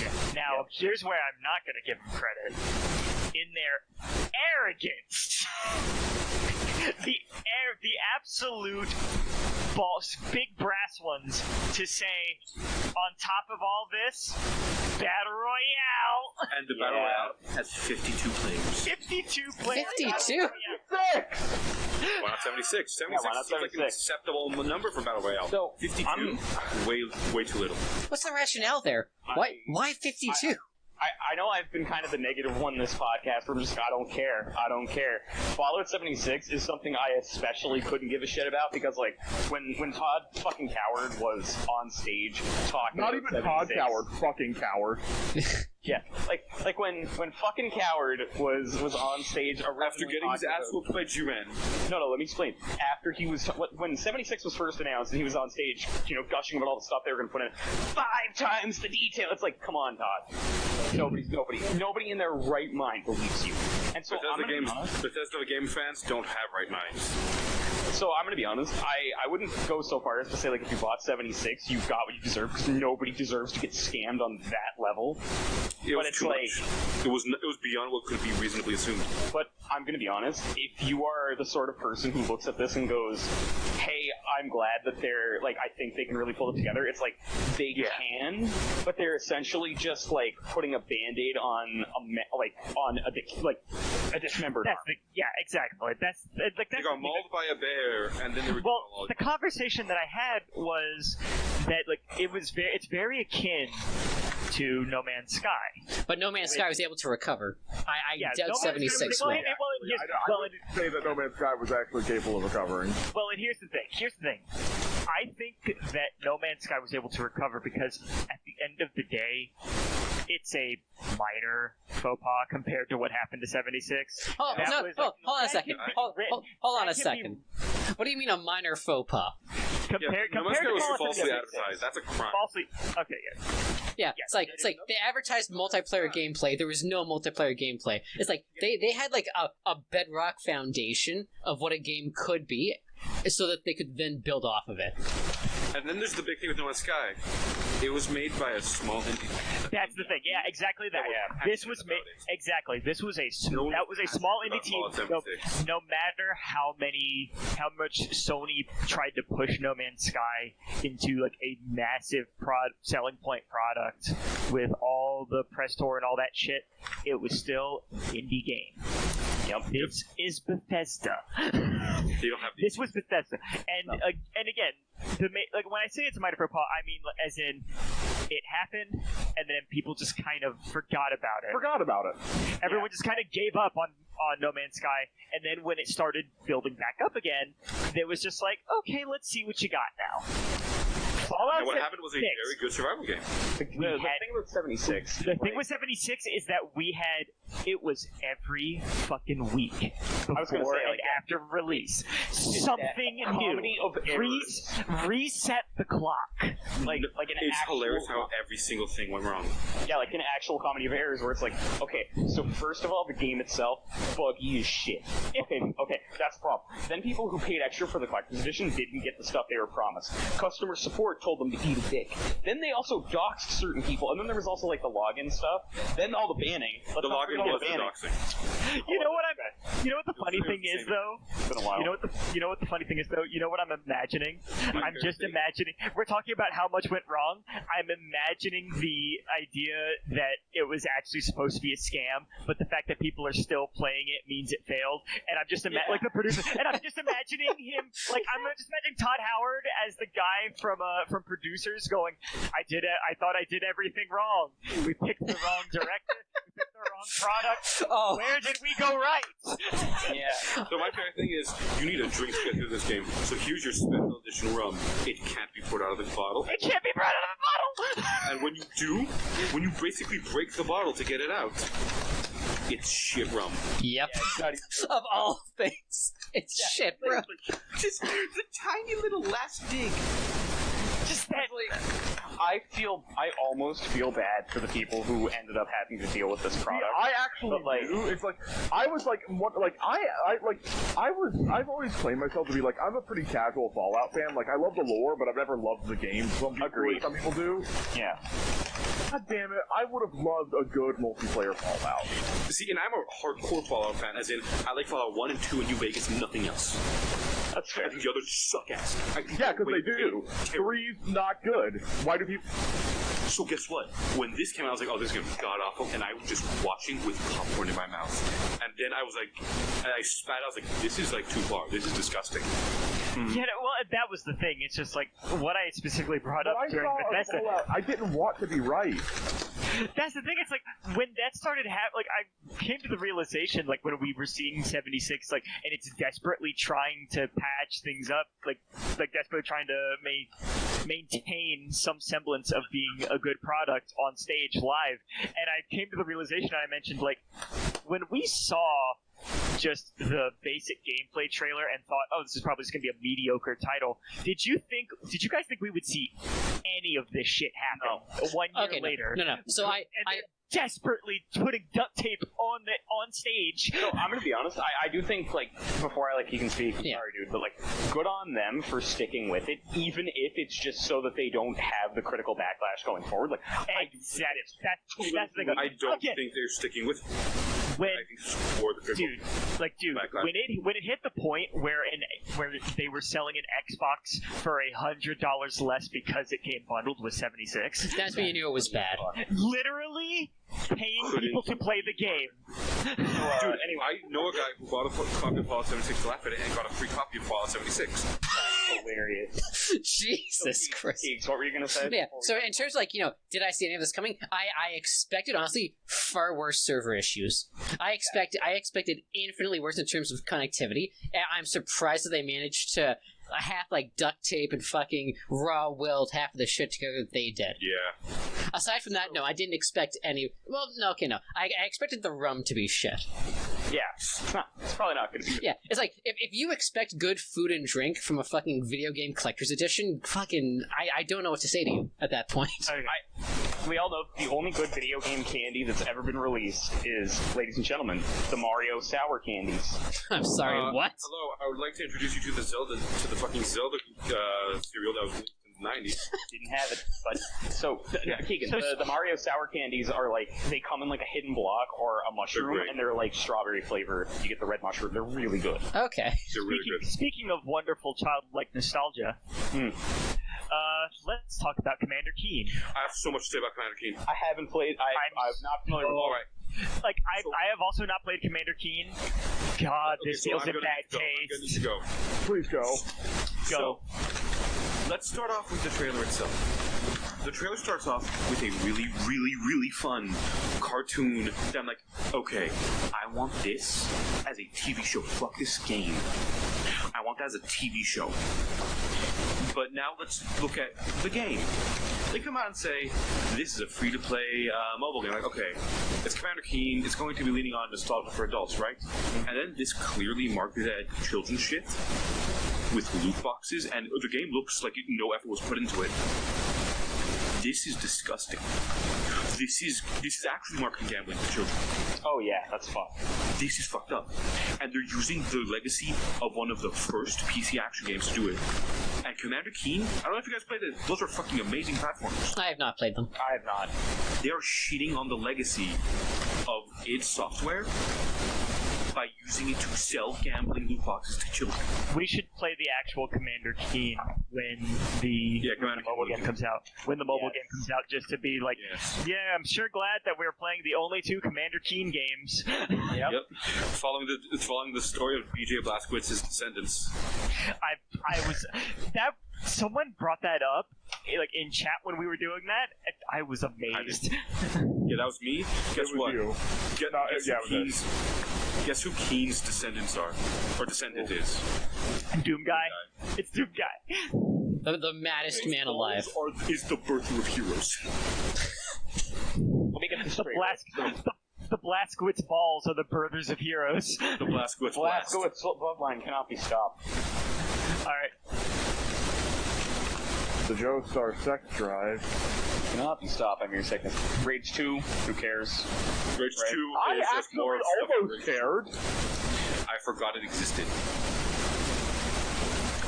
And Deathloop's trailer doesn't reveal anything about it. Yes, but it did look pretty cool. It looks alright. Elder Scrolls Blades is just worse. I put both. I put both in the chat, by the way. What else was there in this fucking shit show of a conference? Bunch of Elder Scrolls. I know, a bunch of Elder Scrolls stuff. I'm pretty sure no one gives a fuck. No. Yeah, and that's about it. Doom Eternal looks neat. Doom Eternal looks good. They try to do they're trying to do their own game streaming service that's supposed to, like, connect with Stadia or compete with it. I don't know anymore. I don't care. I don't care. Who cares? PC gaming show. What the fuck happened in that? I didn't watch it. Let's never watched it. just quick little bits. There's a bunch of quick little bits. My particular note, I am so happy that Chivalry is back with a sequel. I like Chivalry. Mordhau It's exists, very idiot! Jesus, dude. I'm sorry. Yeah, like, dude, I get it. I like Chivalry too. Just play Mordhau. I never heard of Mordhau until we was Mom, brought Dad, up. stop fighting. Stop yelling at me. Okay, like, dude, like, hey, I'm sorry for just exploding on you. Chivalry 2 looks like ass. Alright. Yeah, so moving on, because I don't think anyone else here really cares about either of those games. No. Like, dude, do you not know about Mordhau? I do not know anything. Not you. I'm talking about Wiz here. I don't know about Mordhau. Okay, later I'll tell you about it because Chivalry has no reason to exist anymore. Yeah, but Mordhau does make it worthless. Kind of a moot point. Yeah. So anyway, It's like the thing. PC gaming show is usually just smaller titles. Evil Genius 2 is interesting. Nice. Starmancer, I'm sure, appeals to an audience because I'm not a big Dwarf Fortress kind of guy, but I know there's a lot of people. Starmancer is Dwarf Fortress in space. Okay, I do like me some Dwarf Fortress. Vampire the Masquerade Bloodlines 2, I still need to wait for that game to come out to know if it's good. Midnight Ghost Hunt is basically a ghostly prop hunt. Luigi's prop hunt. Oh, that sounds We'll get cool. to Luigi. I love Luigi. Get to Luigi. Goody Mario. The next gen off was Unexplored 2. I did not really take a look at it. And about where I fell off was when they announced that the game that was initially thought to be a bunch of bullshit, Cone and Chop Chop from Funcom, was actually legit. And Dude, it's what the here. fuck is Conan Chop Chop? It's basically like a Castle Crashers like type of beat 'em up, like Diablo-like, but in the Conan universe, and it's little stick figures. Okay, I like That this. sounds amazing. That sounds awesome. So the biggest news and biggest disappointment seems to be Shenmue 3. Oh, you mean Shenmue 3 still exists and it's not Yakuza 7 by a can I joke? be honest? Shenmue is not good. Shenmue was never good, and Well, and here's the thing. It's nothing to do with the gameplay. It's nothing to do with the gameplay. Like it's still Shenmue. It's still but people did pay for the Kickstarter with the assumption that they were going to get that game on Steam. That's fair. Shenmue was a Kickstarter game? yes, it was. Shenmue 3 was No. a Kickstarter game. This is something that I have to disprove here because this is a mass misconception. They started a crowdfunder to gouge interest in the game. The vast majority of that game was funded from the developer and the publisher. From Sony and from Sega. Now, Yeah. here's the bigger thing. That game made $10 million on Steam. Or on Kickstarter, rather. Really? It made a lot of fucking... It was the most successful video game Kickstarter. And guess what? It didn't reach all its stretch goals, so Yu Suzuki said, oh, now I will never get to tell the game I truly want to tell. Basically saying, if this game is not as good as everyone expects it to be, It's their fault. not giving me enough money. Hey, guess what? Fuck off, you're being funded by Sony and Sega. Yeah, like, also, as I said before, Shenmue was never good. Like, I bought 1 and 2 on PS4 because I really liked Yakuza, and I was like, oh, this is kind of the original inspiration. Like, I'll play it, I'll take it with a grain of salt. There's no point for Shenmue to exist now that Yakuza exists. No, here's the thing, right? Even if you take the argument of, oh, it's the predecessor to Yakuza, set a lot of this stuff in motion, it's still shit. Yeah, it's still shit, and also not Shenmue 2. Shenmue 2 came out around the same time as 2. Yakuza 2 blows both Shenmue games out the water to the point where Shenmue might as well not exist. Like, Shenmue was just like... It's... Oh, And God. here's it's so the close. worst part for me, at least. Shenmue has been keeping me from getting a new fucking fighter for decades. I knew what? A new Virtua Fighter. Yu Suzuki makes Virtua Fighter in Shenmue. He has not made a new Virtua Fighter and won't until Shenmue's done. So fuck Shenmue. It shouldn't You've exist been getting anymore. Virtua Fighter. It just came out with DOA. Okay, everyone says this. They're not even in DOA 6. And DOA 6 isn't even that good. The only good Virtua Fighter game is 5, and that's the one with... Or sorry, the only good DOA game is 5, and that's the one with the Virtua Fighter character. I'm not gonna comment. I don't know enough to comment. Yeah. I don't care about fighting games. Okay, other than that, didn't seem like there was a shitload left. Like I said, PC game shows usually just indies. There's usually it's also usually like new content stuff. There's some for like some stuff for Warframe, some stuff for. Yeah, I know there's a new Terraria expansion. Interesting this year. Because of the JoJo. Yeah. Wasn't Dio already a Warframe? Yeah, Okay. If no one has anything to say, like looking at the list for PC Gaming Show, let's check out Ubisoft. I forgot Ubisoft had a press conference. Wiz, you're up here because Ubi showed some more stuff on Breakpoint, and Ubi showed some stuff on because I'm a Ghost Recon guy, and I actually have a lot to say about a bunch of the other stuff that they put out. Most notably, I give them big credit for how attainable they made the whole concept for Watch Dogs Legion look. Yeah, I wonder how subtle that game's political message will be. Hey guys, it's Brexit. I know, it's like, the Brexit thing's way too on the nose. Yeah. It's way too on the nose, but I like the idea that it's like, anyone in the fucking map, anyone who is not actively hostile to you, can become a playable character. That's such a cool, gameplay It's a cool idea. It's a really cool gameplay idea. It's a neat idea. Okay, let me get this unfortunately means there was no good character design in that game. That's fair, but let me get this straight. So you're saying London is my city? Yes. England is my city! My city. No, Cipher, halfway through the trailer, they showed you playing as an old lady feeding the pigeons named Helen, doing parkour over railings and shit. I want to feed the pigeons. Yeah. Yeah, Pigeon Simulator 2019. Also, okay. But, and there's so many cool ideas you can do with that. One of the things I thought of Queen. I'm not sure if you can play as the Queen. Then I don't specifically. Now, one of the things that'd be so we're rad. going to make our game interesting. How? We're going to take out any concept of a good character design. No, you're going to play as everybody, but can't I play as somebody cool? No. Nope. Here's Helen. I think the fact that you can play as everybody is cool. No, but it isn't, because it's just going to be the same 5 people again and again. It's a good idea, you can play as everybody, but in that sense, you can't really play as anybody, because they aren't characters. Female models were too expensive. Yeah, that was fucking hilarious. I think it's a good idea, and I think there's a couple of interesting things they didn't say they were doing I think would be interesting. For instance, who here played Pokemon Mystery Dungeon? I did. Oh, Penny, do you remember the multiplayer aspect where someone could give you a code and you could rescue them from a dungeon where they got I have these friends for that. Oof. But yeah, I remember that. That was great. It existed. It's SOS player for Monster Hunter. Imagine that you needed that. If one of your playable characters gets fucking busted, that you need to pick and take a. He just cut out, didn't he? Yeah, cut out for me You as got a well. little on us, man. Can you say again? Fuck. Hang on. Maybe I might have. And now. Oh boy, that was a machine gun sound. Sniper fire! Sorry, Mr. President, The nuts get down! finally come through. Can you guys hear me? Sorry, I might have fucked Yeah, with my. just let us know how Vietnam goes there.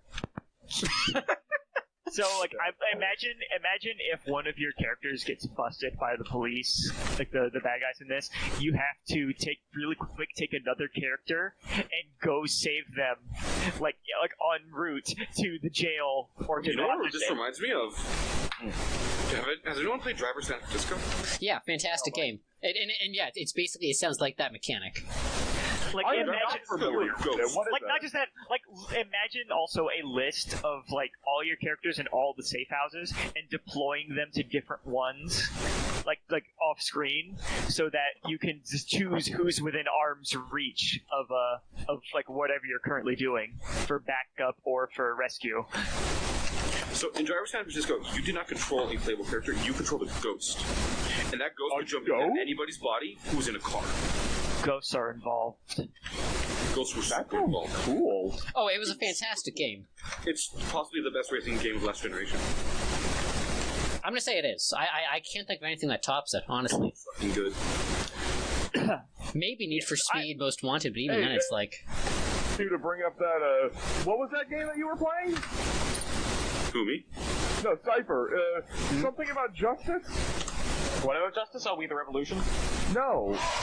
No, like they're talking about racing games, and I remember Pursuit Force. Justice Extreme Racing? Justice. What? Pursuit Force Extreme Justice. That's fucking strong. It's no wild speed super combo, but I think it'll be. Let me explain. The thing with Pursuit Force is that you know like the tactical hijacking that you can do in Watch Dogs. That's an entire game centered around that concept. I think you meant sleeping dogs, but Did I say Watch Dogs? We like dogs in our games.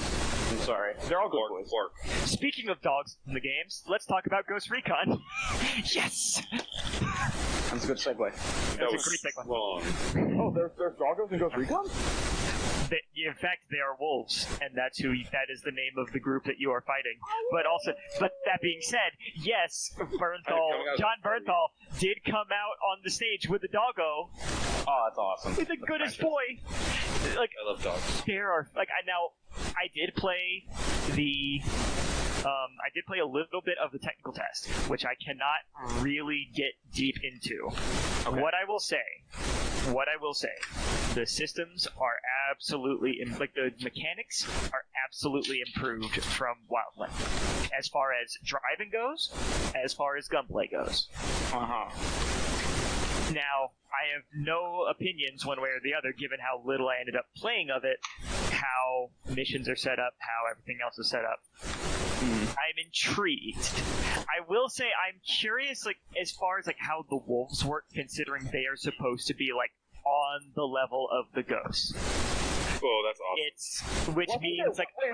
But there's a Ghost Recon free-to-play game with the wolves in it. I don't think so. I remember a Ghost Recon free-to-play third-person shooter that had a faction called the Wolves. Ghost Recon Unchained. Also, I will say one thing. Redemption. I'm curious about one thing for this new Ghost Recon game. How many voice lines are in it? It seems like there's already a lot more story. It seems that there are more cutscenes and therefore voice lines for you. Well, and your let's dudes. count how many voice lines we heard. 1, 2, and maybe make 3. God damn it! Do it. You had to do it. You had to do it to him. To me, I don't care rather. about anything at Ubisoft's press conference. I'm not gonna lie. I know. Ubi's that. Oh, I didn't mean to cut you off, Liz.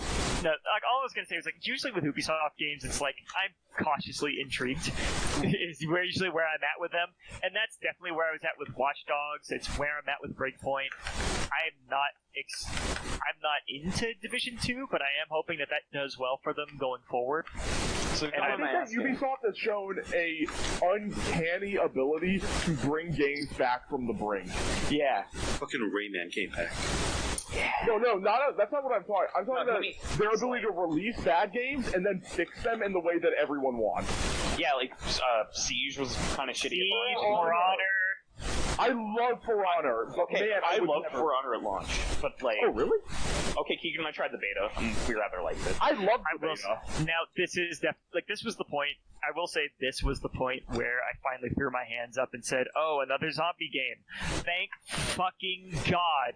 God forbid we go a year without 20 at least. Yep. Why is the next Rainbow Six game a fucking zombie shooter? Here's the reason. A lot of people. This is actually something that was stated. Okay, so you remember Rainbow Six? Do you remember Rainbow Six? What was it? Quarantine or something, or Outbreak? Quarantine is the new one. Quarantine's the new one. Outbreak is the one that is the PvE event they did a while back. Okay. And they wanted to gauge people. That was very clearly now. They were gauging people's enthusiasm for a PvE focus. And people loved it. Yes, and I was among those people. I thought it was great. Yeah, honestly, I think what lends itself to the zombie idea is that it's a slow tactical shooter. I guess. I feel like there's things you can do with PvE without just having to do the zombie survival horror. Like what? I feel like there's other ways to do that, and I'm just sick of fucking seeing zombies everywhere. I think zombies are the least interesting movie monster. Yeah. Yeah, that's a pretty uncontroversial fucking statement. Yeah, Yeah. like I'm also the guy who, when he reads fantasy, is like, no werewolves, please. I'm Well, shivering from how cold that take is. There's chill radiating off of you. That take. I'm shivering. Like, I need to go get a blanket. Literally shaking. for reference, zombies are the only thing I hate more than werewolves, and I hate werewolves with a fucking passion. So why do you hate werewolves? Work experiences mostly. Okay. I will say I'm baffled. His mother was killed by a werewolf. No, I would worship werewolves.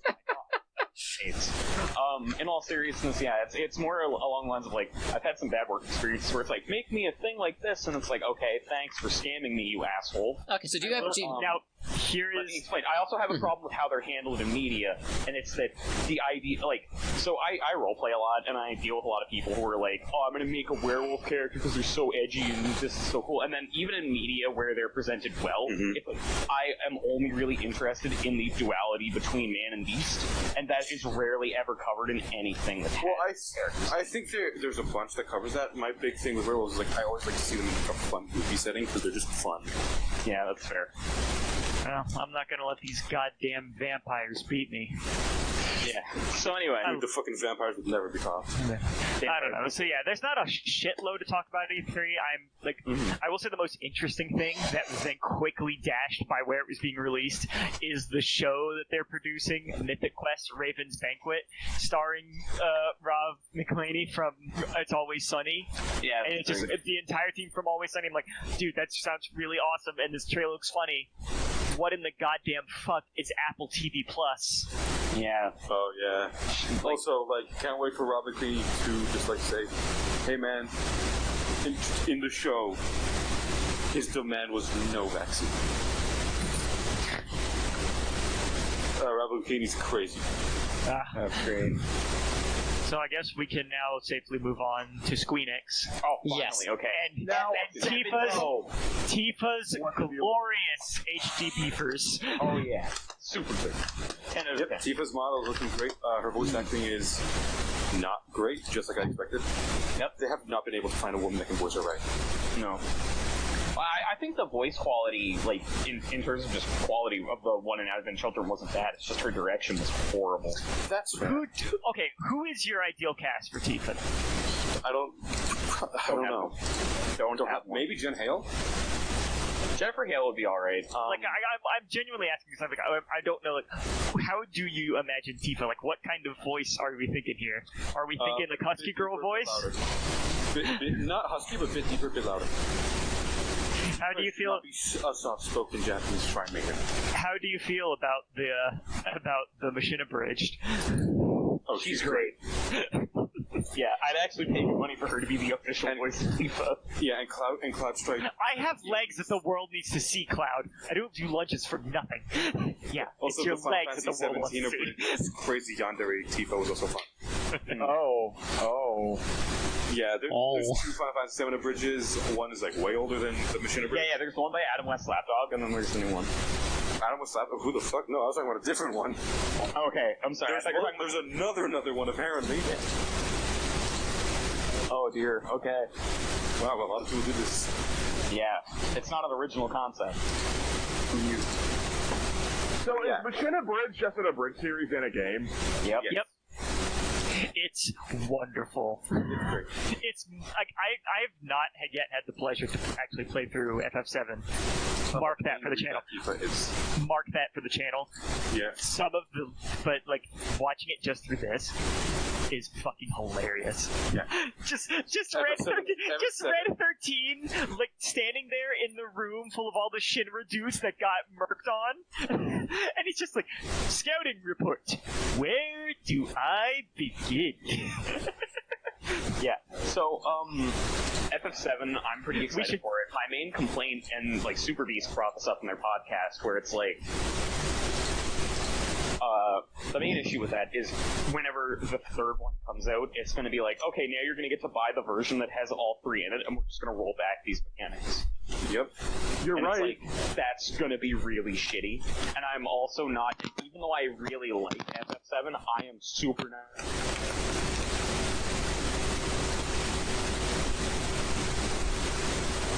Who's popping fireworks? That's Keegan. Hello? I think it's Keegan. Okay, you're good now. Okay, yeah. So as I was saying that FF7, it's like, I don't care that it's AAA and that it looks gorgeous and that it's going to be pretty decent, I guess. Like, the fact that I'm essentially buying a third of a game for full price is fucking bullshit. It is, but also, you keep saying a third. What was that? Don't know. Ish, you're cutting out. You keep saying a third, you don't know how many parts. Dude, there's 3 parts to it. They No, actually you're recently just assuming. said Oh, they really? don't know. They just said we don't even know how long it's going to be. Oh my god. Dude, you're just assuming based on discs. Like, Now that being said, I feel like that's inspiring less confidence because like you don't know, you don't have the plan for how many parts this is going to take. Because You've had this announced for 5 years. I don't want another FF15 where it's like, I played 15 from start to finish, and I think for the other podcasts that used to be on the Game Corner, like, my hatred of 15 was fucking notorious. It was to a point where anytime something new got announced, it's like, okay, I'm gonna let Cipher fucking rail against 15 for 15 minutes. It's like, 15 for 15. The thing about 15 is that they released an unfinished product.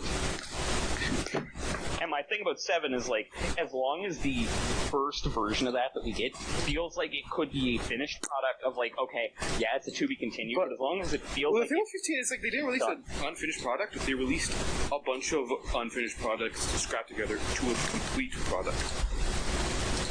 that's not necessary. I wouldn't necessarily agree with that, I'm going to be honest. I mean, that is what happened. They had to scrap that development 5 times, and then just said, fuck it, just put it all together, fuck it, just put it together.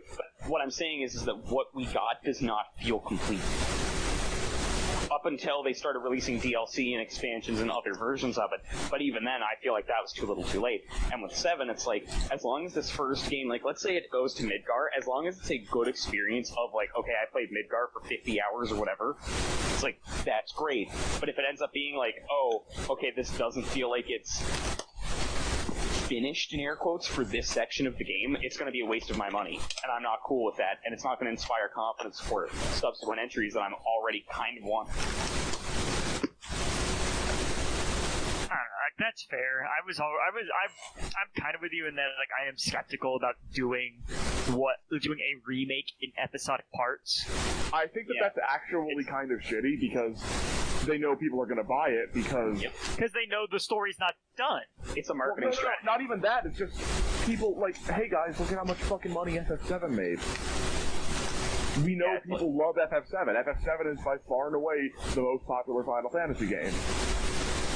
So they know that they're going to get people in just with this name, and they also know that people are probably going to want to finish this story. Yeah. I think it's awful of them to chop up a game that was at one point released in a full package. Yeah, like that's... I can kind of understand it, though, where it's like, one of my problems, honestly, is that, and this is a discussion we can have at a later date, the cost of developing games is too high. And as a result of that, you need to set these... But it doesn't need to be. ...or do techniques. It doesn't need to be that high. No, that's what I'm saying. I'm just curious, can anybody in a browser just bring up a breakdown... What was that, Keegan? Yeah, I'm curious if anyone can bring up a breakdown of costs, specifically of advertising and like not like actually building the game, but advertising the game. Because if memory serves, the actual advertising of a game takes up somewhere between, this is a 2012 statistic, somewhere between 40 to 60% of the budget. Oh, I'm not surprised that it's that much. But what I'm saying is that, like, okay, with Final Fantasy VII, for example, it's like, how much money do you realistically need to spend on marketing? Like, word of mouth would carry that quite far.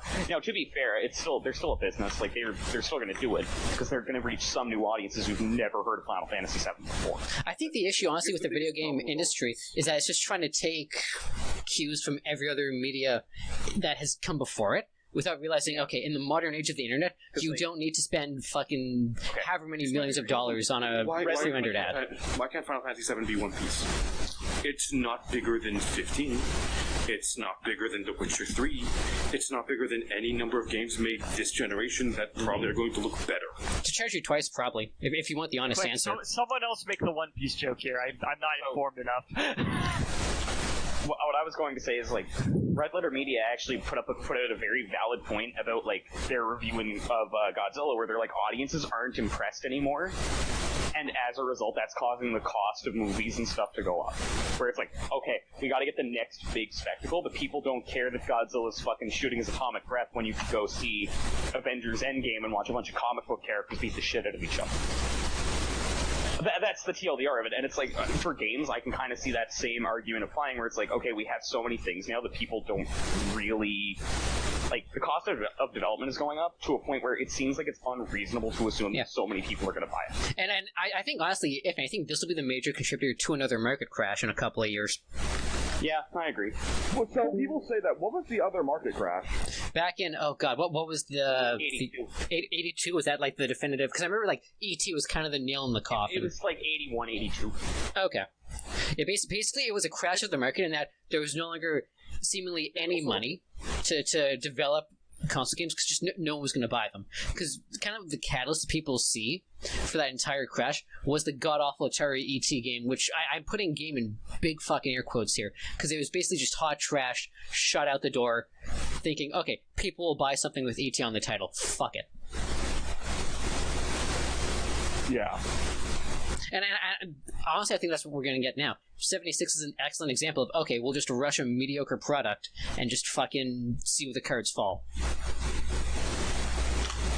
I'd say I agree. Mm-hmm. And it's like, you can have a couple of those, right? You can have that happen for one or two games if you're a big development studio. You can't do that over and over and over again. You need some kind of constant revenue stream. Well, here's the thing that bothers me, right? Is that, what game was it? I think it was Capcom released it, where it's like, oh, this sold extremely well and made us quite a profit, but it... Also, who did we lose? What? Someone dropped Radish dropped off for a second. Okay. I'm back. Okay, welcome back. So, Ish, you probably know this better than me. What game was the I think it was Capcom released it, where they're like, it didn't reach our expectations, so we're going to can this franchise, even though the game not only Devil May Cry. Considerable profit. Are you fucking kidding Devil me? May Cry. Devil May Cry 4, that's why it's failing. What happened was, okay, so first of all, there's multiple things, because Capcom's expectation setters are the worst people in the business. Worse than EA. Way worse. So, what happened was, Devil May Cry 4 comes out, best-selling in the franchise, sells 3.5 million copies. Well, that's not Call of Duty numbers. So, they canned the franchise and sell to Westerners. Because Inafune is a dumbass. Why can't you make a Fortnite? So, but then they also said the same thing about the westernized RE6, which sold, I think, somewhere around, 18 million copies. Hey, how many you cut out in the middle? I think somewhere around, 10 to 15 million copies. It's a shit ton. Did sell the 20 million they were projecting. You know what? People hate RE6? You know what else terrible, it is? But it You was know what going else? off of RE4 and 5. And you know what else it is? Like with all these shitty expectation settings, is the fact that it's particularly with EA, it's them also writing off whole genres and whole gameplay styles, and it's That's just the same not thing with Capcom and Konami and every fucking company. why. But can't we just have a game that's just single player and has no always online component? No, why? Why? Do you want the honest business answer? You can't charge microtransactions. There's no way you can funnel money after launch with a single player only game. That is fair. Horsheimer was an example of that. I'm skeptical. had so many expansions and DLC as well. That's a pure single player game. It is, but you have to put in so many resources to get those kinds of DLCs out. Now, I get what you're saying about the Horsheimer, right? You are able to do it, but in this day and age, especially with how fast word spreads, I don't think you could do another Horsheimer. Yeah, better, more profitable. That's why Bethesda tried for paid mods. Okay, let me explain. Loot boxes are super cheap, right? And all you need to do is land one whale, boom, pays for itself. And it's fucking disgusting. It's going to be illegal soon. It's That's an the thing. actual abusive tactic on top of the gambling and marketing to children shit. I cannot wait till that law passes. Me neither. You know the first place where it's going to be illegal? Quebec. By the way, you know what? We're probably going to dunk on this man many times over the course of this podcast, especially since we're somewhat intrinsically linked to the best friends. But you know what? High praise to Patrick Boivin for that rant he did on this last podcast about just sports games will die if we don't put in Yeah, it shitty was fucked up. microtransactions that turn kids into gamblers. Yep. Oh well. Yeah, I was listening to Vinny Caravella, who's a father of 2, by the way, on the Beastcast. What a fucking hero. And he was paying attention, and he said, this shit makes me understand why people were scared of video games. Yeah. It's exactly this. This is why people are scared of video games, like turning your brain to mush and contributing that. Because these are things that are literally lowest common denominator. This is why people were scared of games. Like, this is appealing to just everyone and making everyone dumber. Yeah, and they're going to ban it in Quebec within months. Like, dude, gambling is illegal in Quebec. And I'm skeptical if we're gonna get a ban that quickly. Anywhere is in Canada. Probably not months, but probably within a year, I think. I'd say. I don't know if you know this, but like it takes forever for our government to pass a law. Yeah. Not in Quebec.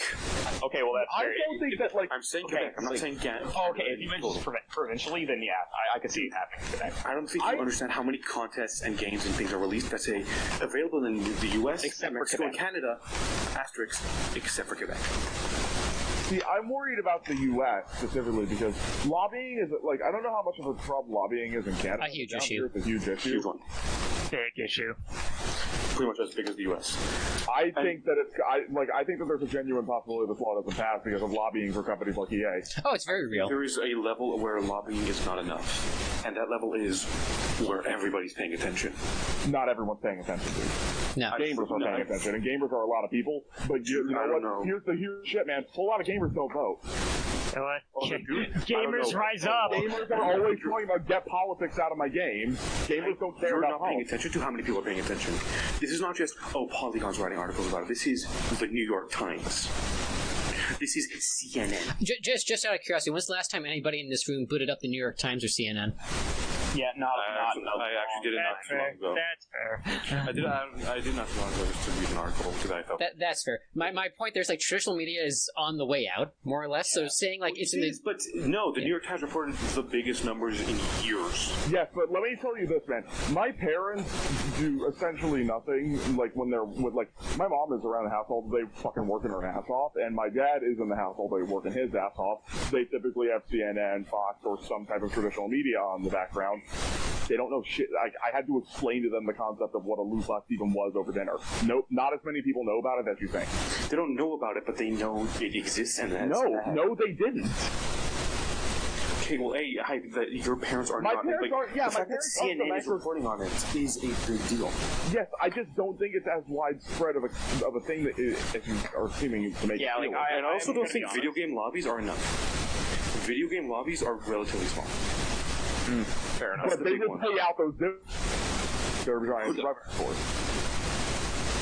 What? This might be. I think that EA is more than willing to spend a much more money to keep their revenue source. Yeah, This, that's fair. Because I think it's not their biggest. They can still put in stuff that like microtransactions as long as they take out the loot boxes. This might be a discussion for a later time, because we are Yeah. way off. We We should finish up this E3 stuff because like we went off on a lot of tangents, and I take the blame. for some so of those. that's fine. So there was some other FF stuff announced. Anyone Alright. have any strong opinions Crystal on fucking Crystal Chronicles Crystal Remastered? Chronicles is such a weird pick, but I like it. But What is okay, Crystal Chronicles? Crystal Chronicles is like weirdly. It was kind of like an MMO, wasn't it? Yes. Yeah, because I only played it single player because my uncle had. Well, I wouldn't say MMO. It's more like it's local multiplayer. Oh, okay. Yeah, it's like a highly multiplayer focused, kind of like a dungeon crawler, I guess. It's been a long time since I've even touched it, I'm gonna be honest. Got really quiet all of a That was sudden. good. I know. Yeah, Sorry. yeah. I guess there's not much to Are there say. major games that we want you to talk about? Because if not, I think I have something that I'd like to bring up in a closing in regards to the E3 topic. Well, I mean, we still also got. We also Yeah, also like I was asking. Oh yeah, Astral Chain exists. Yeah. Yeah, we also haven't even touched on Cyberpunk all that much. Well, to be fair, because none of us really. we saw Keanu Reeves and everyone lost. I know that was the mark out was Keanu. Like I it's said, like- I didn't even know it was Keanu. The fact that FF8 Remaster is a thing that people seem to give a shit about is like... Baffling is the worst end. Well- The second to 13. Liam cares about it a lot. Well, and here's the thing. Here's where I give him credit. FF8 like reportedly they lost all the files from that. Yeah, that's not reported. They are speculation. That was all speculation. If that is true, they have started this from scratch to get this out there for a select group of people. I'm going to be honest. It's not true because it was all speculation. It was always speculation. Even so, my main hope, honestly, is they re-edit the story so that it makes sense. But I doubt they're not going to. It's just a remaster. A man can dream all the stuff in HD. Friendly reminder that Dark Souls Remastered looks worse than the original Dark Souls. Cypher, just think of it this way. HD triple triad. Yo. That already exists. Triple triad! When it exists. There's two triad that are available without Final Fantasy VIII. Okay. One in 14 and one. Every now and again, I'll get insane looks from over voice whenever I quote the phrase, "Your girlfriend's dead because you're shitty at cards." Yeah, that's such a good fucking bit. But yeah, so it's like, FF8, I really hope that someday, and it's never gonna happen, that we get a version of that game that actually fixes its script. Because I think that, honestly, it'd be from what I read of fucking extensive. Let me explain. Let me finish my point. So, from what I read of the Ultimania, it's like, this story doesn't make a lot of sense, but there's some really interesting concepts in it. Like, I for one actually like the idea of a closed time loop where it's like, oh, I went back in time to stop this X from happening, and X happened anyway because of my actions. X is gonna give it to you. Like, X gonna give it to you. Wait, you get it on your own. It's a neat concept, but at that point, just make a new game with that concept. I mean, they tried that with Thanks, Team too. Like, 8 is just not good. Like, they could just make a new game if they're going to rewrite it completely. Because that game is fundamentally flawed in its writing. You need to completely restart. Yeah, so moving on. I was about to say, posting the Squeenix thing, is there anything anyone wants to say about any of these other games? Anything about Nintendo? Avengers. We should probably talk some about Avengers. Man, Avengers. I love that B cast that they got to fucking voice and mocap. What a great fucking cast. They're like, I did make the joke. I did make the half joke, half truly hopeful remark. Is just like, what if they're just waiting to announce that Hawkeye's in it and it's still Jeremy Renner? That'd be great. Someone did point out, my dick would be so hard. You have enough to say about this game because we don't know what the story is and we don't know what its gameplay is. Somebody pointed out something that I thought was absolutely hilarious. Black Widow looks like Farquaad. Yeah. No, okay. Look at any of the thumbnails or any of the stills. She looks just like Farquaad. She looks like Marie from Breaking Bad. Also, apparently Captain America's fucking dead. He's not going to be dead. He's going to come back at the second act. He's going to Superman the fuck out of that. You're stupid if you think he's not going to come back. Yeah, you're right. Caps lane. Just pointing that out. Fuck you, you suck. You don't like freedom. Tony Stark fucking sucks. Yes, you Canadian! Tell me how lame Captain America is! Yeah. Tony Stark, though, he's so cool. Yes, you Canadian! Tell me how cool Tony Mr. Stark Capitalism is an alcoholic. Yeah, he's an alcoholic who battles his own demons and is also super intelligent. That's fucking awesome. Yeah, Tony Stark is like... It doesn't need to because he's got shit figured out. No, Captain America doesn't need to because he was given his powers by a science man who did all the heavy lifting. Oh, you mean like Tony Stark who was given his powers? Let me explain. Tony Stark built the suit in a cave with a box of scraps! With a box of scraps! Yes, thank you, the dude. Like, I do appreciate that. I absolutely, I know, real quick, I love that that's Ralphie from Christmas Story that Stain's yelling at. Yeah. Also, can we just, I must say, I absolutely adore the whole, like, the calling out of the trope of, oh, they tried really hard and had a box of scraps in a cave. Yep. Because if you try really hard, have a box of scraps, and are in a cave, you automatically are able to produce anything. Yeah, it's MacGyver. The MacGyver principle. Well, okay, no, here's the thing. Box of scraps, which is code word for literally all of the fucking armory that these discount Mujahideen have. Yeah, like that is fair. But, you know. It was like we want you to build a missile or something, wasn't it? Yeah. Specifically, build a ghetto WMD. Yeah. All right, you know what? Actually, I'm very curious. Cypher, Yeah. which of the Cap-centric movies have you seen in the MCU? I've seen the first one. I saw Winter Soldier. I liked that, and I've seen. I wouldn't consider Civil War to be really Cap-centric. Okay. Themes in the Civil title. War is absolutely Cap-centric. Okay. You know I what? used to be of What the I was- opinion that Civil War should have been an Avengers movie, but after seeing some analyses, yeah, it That's is definitely. It is a Cap movie, but here's the thing. Like, I was like, okay, you've conceded that Winter Soldier's a good outing for him, and that's fine. Because I was gonna say it's just like, oh, you think Captain America's lame, huh? Spoken no. like someone who only watched First Avenger. Dude, I gotta give them props. Winter Soldier is a good spy thriller. That, and I also think that people are really, really way too mean about specifically. People are way too hard on First Avenger. I think it's the second best Phase 1 movie after Avengers. I actually kind of like it, I'm gonna be honest, but my thing about Cap is, like, there's so much you could do with that character, and because he's a man out of time, and it's like, we don't really get to see that other than for stupid throwaway gags, and it's like, no, I I'll want put it on the more list. of that shit. It's like, I want more of him having to struggle with the fact that almost everyone he's known and loved is dead. Let me put it this way. I love that You gag. know how we see the list? Yeah. This is what I myself wanted out of that. I wanted that scene to not be Cap training and meeting Falcon. I wanted that scene to be a day in the life of Captain America now. Yes. Like, I wanted to go, like, hey, go have him go to a theater and watch the newest Star Wars movie. Yeah, that'd be great. Also, okay. So one of the cut scene for Avengers is just that. It's just him stuck outside. That's good.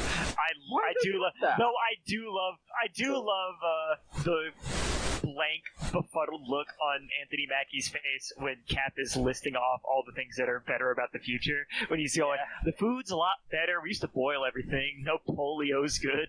Like, just That's real because FDR died of polio. Yeah. Mackie.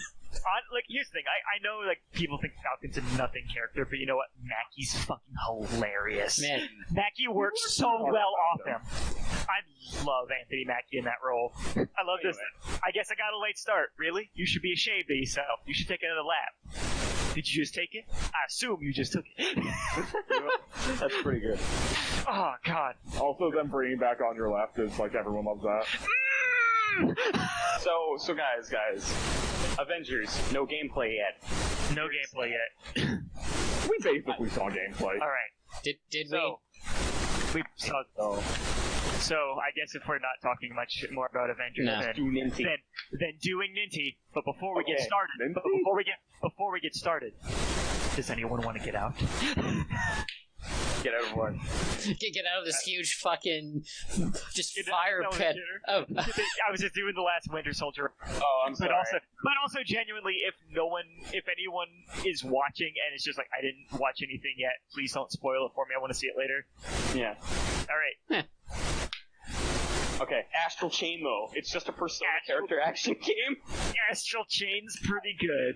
I'm gonna be honest. I put it in my wish list whenever I heard about the concept, and I'm so glad that it's still that I Is did it that. Switch exclusive? I don't care that it's Switch exclusive. Damn it! I think it is. I think it might be Damn a it, Nintendo! I'm sorry, Hype. I'm sorry. But yeah, so it's like Astral Chain is just a Persona ARPG, and I'm super cool with that. I looked at the Fire Emblem Three Houses story trailer, but I know I'm already going to buy it. Boring. So what's the point? Yeah, it looks boring, but it's like the systems that were discussed in previous directs look kind of neat, I guess. So I need to talk about two things quick. Like they're connected. Man, I was not expecting two Smash characters in one thing. Yeah, same. No! Also, I love how the surprise ones are the same bit, and I want Banjo to be the next one in Donkey House. I love that they repeated that bit. Well, and I think honestly, like, as funny as DDD's laughing was, I'm pretty sure all those Duck Hunt dogs laughing at me with the music playing is what will greet me in the gates to hell. Yeah, and also, like, okay, the best part is, like, Banjo and Eldon, like, you get, like, oh, it's another sword character, and Eldon doesn't even look like he looks like he's a worse version of Eldon, because I love that it's just the hero. Yeah, every single one, different colors, cool. He's cutting out shit. Okay. Oh, sorry. Every single color is a different costume for Eldon. Yo, that's awesome. You keep cutting out like crazy. Yeah. Yeah, how dare he not have high quality internet? Ish, how dare you? How dare you? The I'm also trying to do some chores while I'm doing this. The audacity. So anyway, so Eldon having every different costume be a different thing is fucking awesome. Let's talk about, of course, though, the best reveal. Breath of the Wild, too. Actually, I was going to say the best reveal in the trailer. Finally meeting Doug Bowser with the single best, the only gag it should have been. The only gag it should have been. I didn't actually watch the direct, I just watched the trailer. No, what it is, it's like, he's like, they actually, like, animate Bowser in with a little tie, and then Awesome. and he's trying to do the direct, like, but then Doug Bowser comes in, it's like, I think there's been a mix-up. That's a good bit. Oh, fuck. Like, the only other thing that would have been as good to me is you could have had, like, Doug Bowser come out in, like, a full Bowser costume, and the other dude just looks at him like he's nuts, while Doug is just trying to do the bit as, like, just do the whole speech as planned. Because I think, honestly, it would have been funnier if they just thought it was completely normal. Yeah. But Just yeah, technical. so... But actually animating Bowser in is also good. Yeah, I'll have to watch this after we're done, because that sounds fucking, like... Link's Awakening remake still looks good. Cadence of Hyrule still looks good.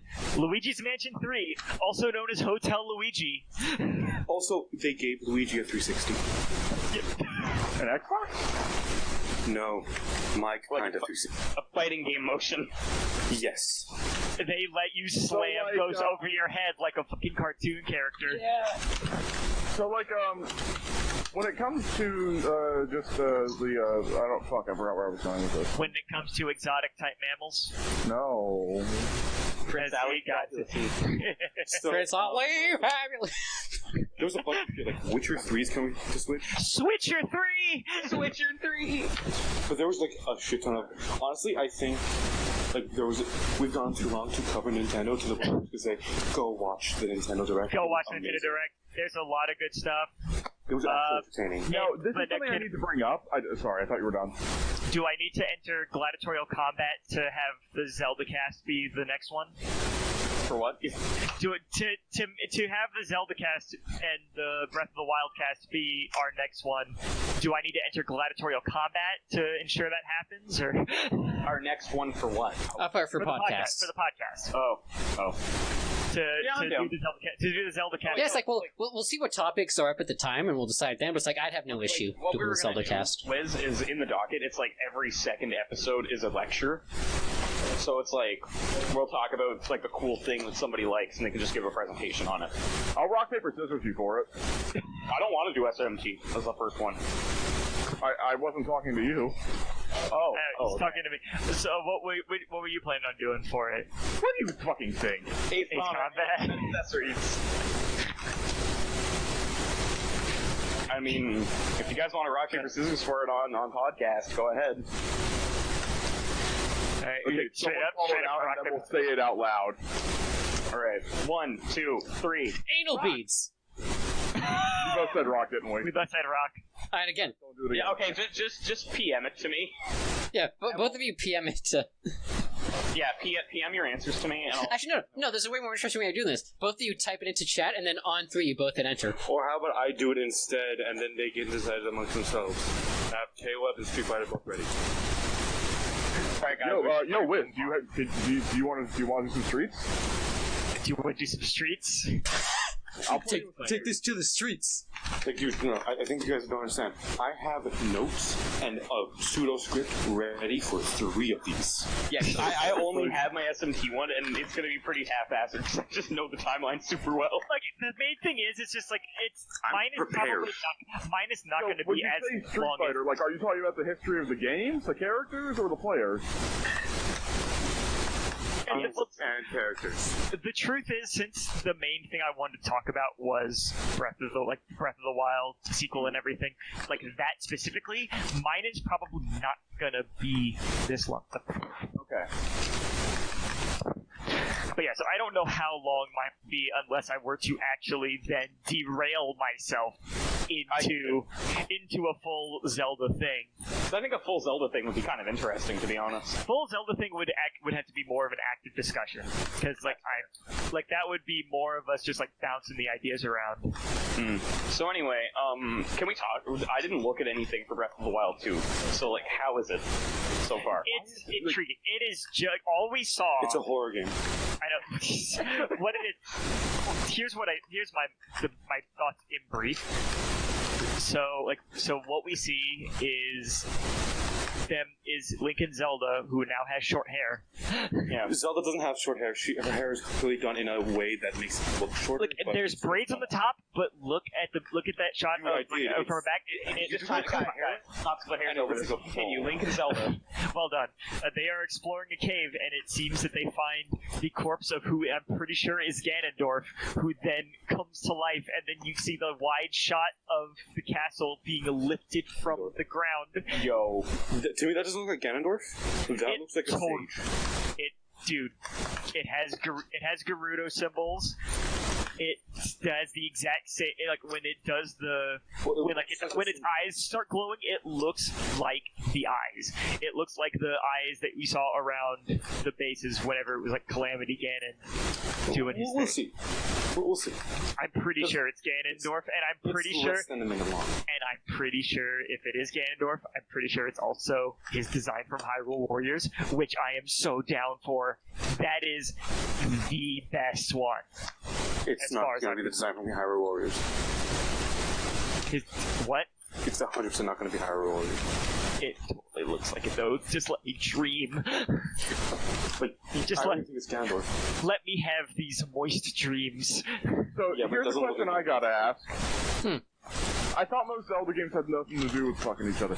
Why is it Breath of the Wild 2? This is not the first one. This is like, there's actually been a lot of sequels. Majora's Mask. Well, here's the thing. Here's the big thing, and I want to go more into this on the whole speech. There have been direct sequels, but the difference is like those sequels have been mechanically different. Whereas so far, this looks like this is mostly going to be mechanically identical to Breath of the Wild 1. I've never been Ocarina of Zelda, but if I was a Zelda fan, I feel like I would be kind of disappointed. You're right. That's it. Again. I need to do the whole thing. I need to do the whole thing. but I agree with you. But I don't know. I said it needs to be a whole thing for me because I have the words. It's too much topic material to address in a short time span. I have words regarding this. Use them. I will use them later when we have time and I'm not starving. Yeah, of course, but yeah, no. So it looks interesting. I don't want it to.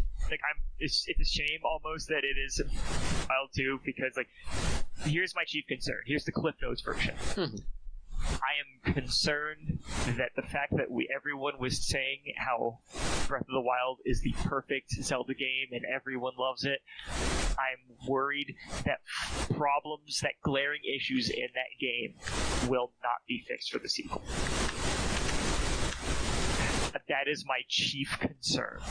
Yeah, because everyone gave that 10 out of 10. It's it's a good game. It's not deserving of a 10 out of 10. Exactly. Everyone gave it 10 out of 10, and I'm concerned that trying to do that again by doing exactly the same thing is going to expose the issues. Yeah, as someone who adores that game, it's if they're keeping that same overworld, which it looked like they were, they can't recreate that same feeling because the entire point of that game was explanation of unknown grounds.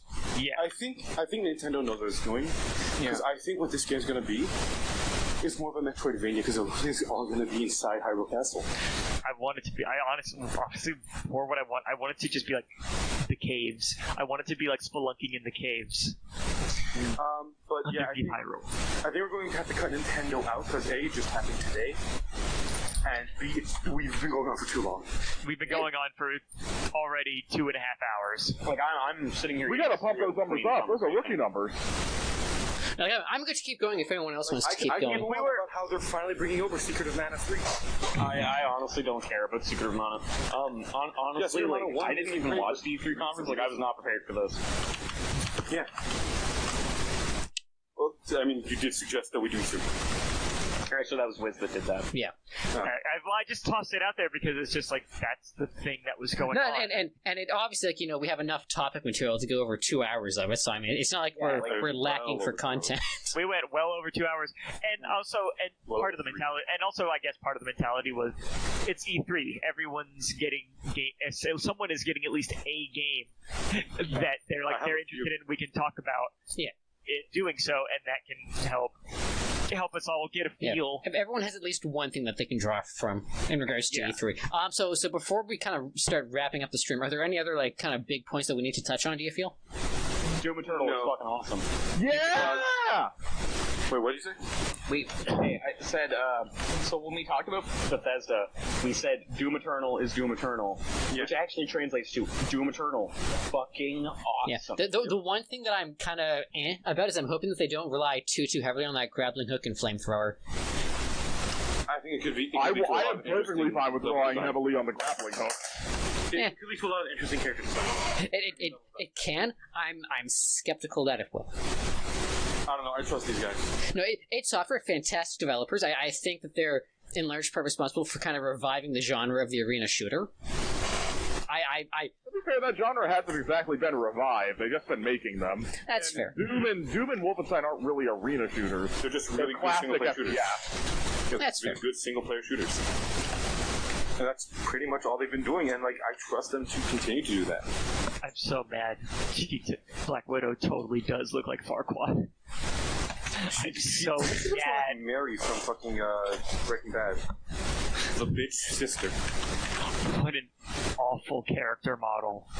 Yep. I don't like Thor with the halfway sign between Ragnarok and Classic.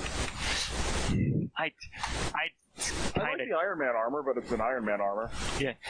Honestly, here's the thing. I don't know if this is spoiling Endgame or if we care about that. No one cares. I'd say avoid a spoiling Endgame if you can. How long has it been out for?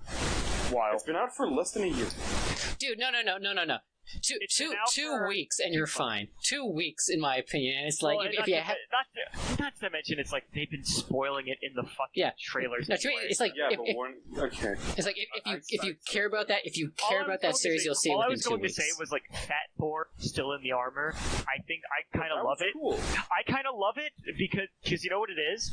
It's the most Viking he has ever looked. Yes, and that looks cool. Honestly, I don't like Thor with the beard and just the classic look. It's just weird to me. And it's the short It looks beard funky. too. Yeah, Okay, that's fair. A bit weird. Did anyone have any opinions on new Animal Crossing? What even is Animal Crossing? It's like a life sim type, relaxation game, basically. It's just like a relaxing game, and the new one is more like a survival game, but it's still relaxing. Cute. Now, apparently Pat went off at people who like Animal Crossing or something. What? When? Recently. I don't remember that. The entire Two Best Friends subreddit is just shitting on Pat all day for yelling at people who like Animal Crossing. I just remember him yelling at people like Faith and being right. Yeah, but people are actually upset with Pat this time. Yeah, anybody who gets upset over the opinion of an internet personality, I have trouble taking seriously. Yeah, it's a video game, dude. Yeah. It's a video game, and it's a guy you will never meet. Yeah, it's a video game, B, a guy that you know only through watching videos on the internet. It's like... Good old parasocial relationship strike again.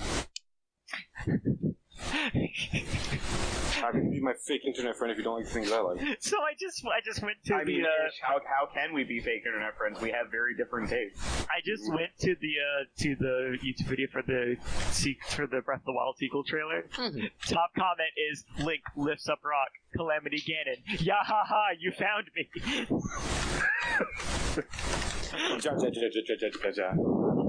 That's wonderful. Oh Christ!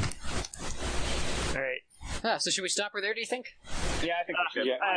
Nice thing flex. to say, this is what I want to close with. E3 2020, you get to choose one game. It hasn't been announced yet, Cipher, so you don't get to say SMT5. You bastard! I want to shit on Metal Gear Solid 6. One game that will be there. Persona 6. I want to take down my pants. I'm surprised that you didn't say another SMT spinoff. Okay, SMT Devil Survivor 3. Fuck it. SMT with a hard T. And shit on Metal Gear Solid 6.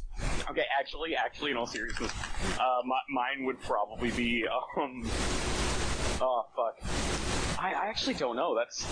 Why not just give Bamco 1 and then we get to see Ace Combat 8? See, I'm perfectly content with Ace Combat 7 for now, to the point where mine is not related to an Ace Combat in any way. What is it? Baffling. I want a Valkyria Chronicles RTS. Oh, see, Cool. no, not an RTS, fuck that. Street Fighter 6, I guess. Alternatively, if I had to choose another one, give me a Raido Kuzunoha game made by Platinum. Yes! Oh, fuck, please. And a list of other things that will never happen. Why you gotta be like that, man? Why you gotta hurt him like this? Dude, fuck hurting Hype, he just tore out my goddamn heart and stomped on it. Dude, Kojima is not making Metal Gear anymore. That already tore my heart. I have no heart. I mean, fuck, after 4, were we really, that keen on him keeping the series Konami's going? even going to make any new Metal Gear? 4 was good, fuck off. People over-exaggerate his problems. Yeah, Like, people actively lie about 4's problems. how about... Metal Gear Solid 4 is the best movie I've ever played. I know. Yes, and in terms of other things, people will never stop saying that I haven't heard times. Sorry. Yes, very original. Would you like to tell me about Doge now, Ed? Oh man, wait till you see my dank fucking Chuck Norris memes. Oh, Yeah, fuck. like, the oldest joke in the fucking book. Doesn't make it any less true. Honestly, Hype, I'd like to see Sega get a panel. Yeah, I'd be fine with that. You know why? Because Sega published the fucking 40K games of all things. Look, Sega owns Total War, they own Yakuza, they own all of their in-house shit. They own, Okay. We already know own everything Atlas that's now. happening. My Because of question. Okay, we can stop the stream now, but I have another question I'd like to ask everyone. All right, before we go, that was our first episode. It's a little bit rough, but we're trying to figure this out. Fucking- We hope you It's- like us, people who are watching. I hope you enjoy our wild monkey screamings. Yeah, because I am going to be posting this on r/podcast. Give it a shot, yeah. Podcasts. Why you suck so much? Oh, yeah, there we go. Why you Podcast? What? Yeah, guys, I don't like podcasts. You guys you ain't like. man enough to handle us. I don't like podcasts. Your favorite band sucks. I love that red versus blue bit. Alright, ladies and gentlemen, we will see you next week. Podcast Bye, review. everybody. 40-year-old mother.